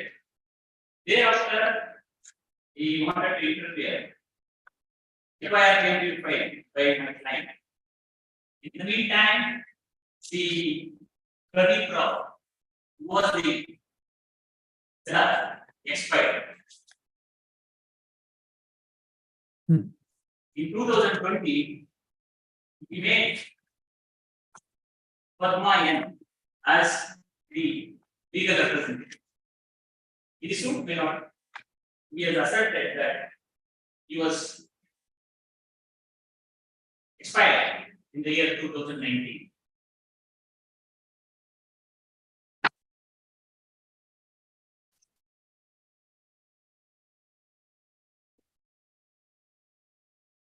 So he has not said anything about. Yes, suppressed the middle country. There are 10 cases pending against the widow. He is aware of the facts. What are those 10 cases about? The first case is about Arbitration. arbitration. Second case is Suit, which is the dismissed third for case is A1A, and third case, fourth case is 718 of 20, and another FIR came to file. He was been arrested, and he filed another case in proceedings are pending before the Supreme Court, and he set up another fellow by name Devaya. He filed a suit. He is the defendant. He made another suit to be filed by another fellow. Where is the suit by Devaya? Devaya at page number. Petition,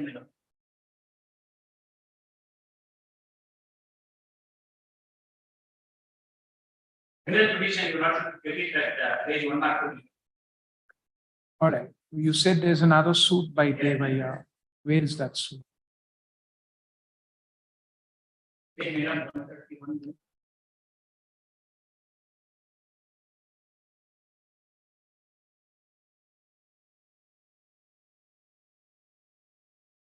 It will be a last system pattern. Page 126 minutes.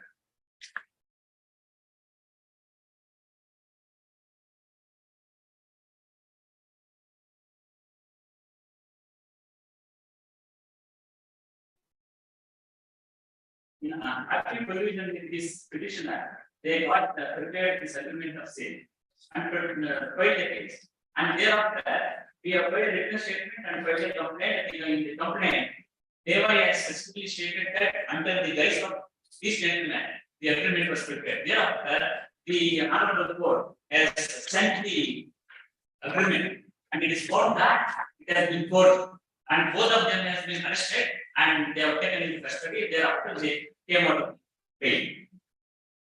And thereafter, one more suit.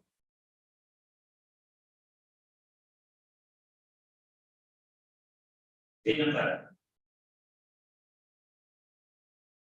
184. What is that about? Nasari President High School. He claims that he is the chairman. The second respondent, defendant, M. Vijayana.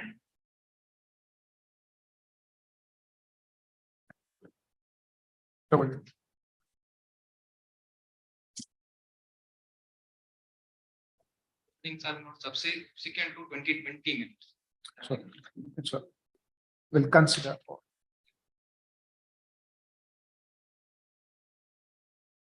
This court has disposed of this petition. on 24th of March 2017, appointing a former district judge, a retired district judge as a sole arbitrator. The deceased respondent has filed review petition.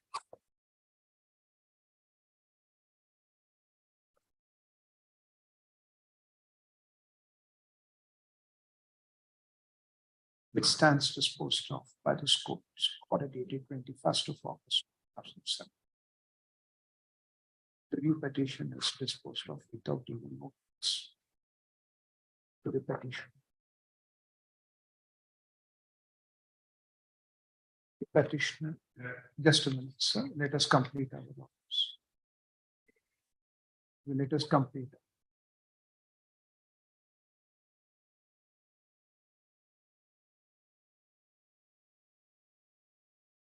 The petitioner, the director, Arbitration and Conciliation Center, Bengaluru, has issued reminder on 27/11/2017 to the petitioner with opportunity to claim, with opportunity to file claim statement on or before 8th of December 2007.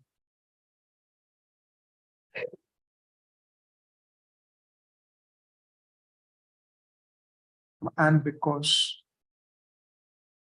the claim statement is not filed on 9th of January 2000, is not filed, the director on 9th of January 2018 has closed the proceedings in exercise of powers under Rule 10(7) of the Arbitration and Conciliation Center Rules 2012. The director has, of course, observed that the proceedings are closed for the time being. The applicant submits that he was not aware of this order until he filed an application for certified copies in the month of December 2019. And thereafter has filed an application for leave on 7th of February 2020, along with claim statement.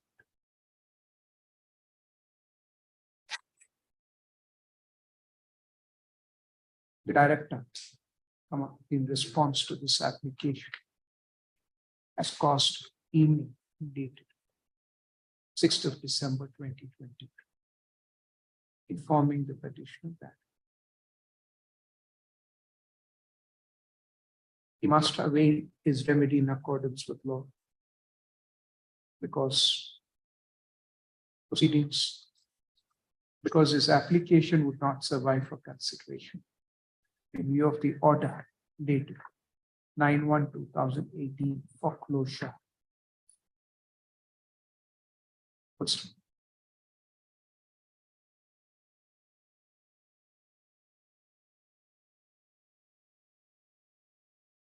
Learned counsel submits that if there is any delay, it is only between 9th of January 2018 and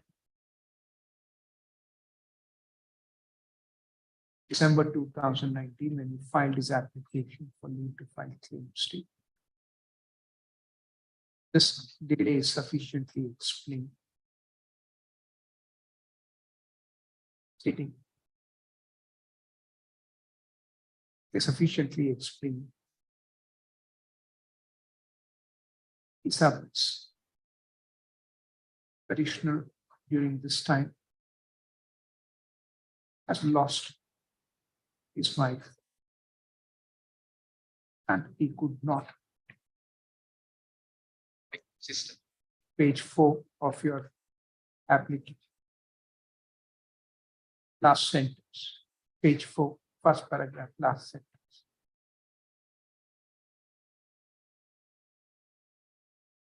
I submit that belatedly I came to, sorry, that is a word.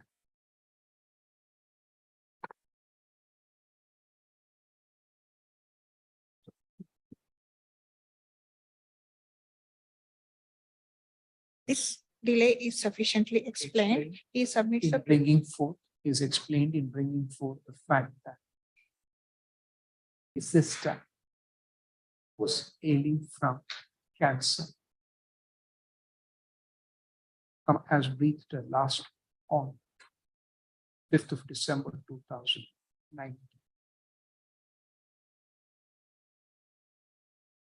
The delay between 10th of December 2009. Delay between 7/2/2020 and present application is because of the time in the director assembling the application, and this could be because of the onset of COVID-19 and the lockdown announced. The Learned Counsel for the other, on the other hand, submits that the petitioner is relying upon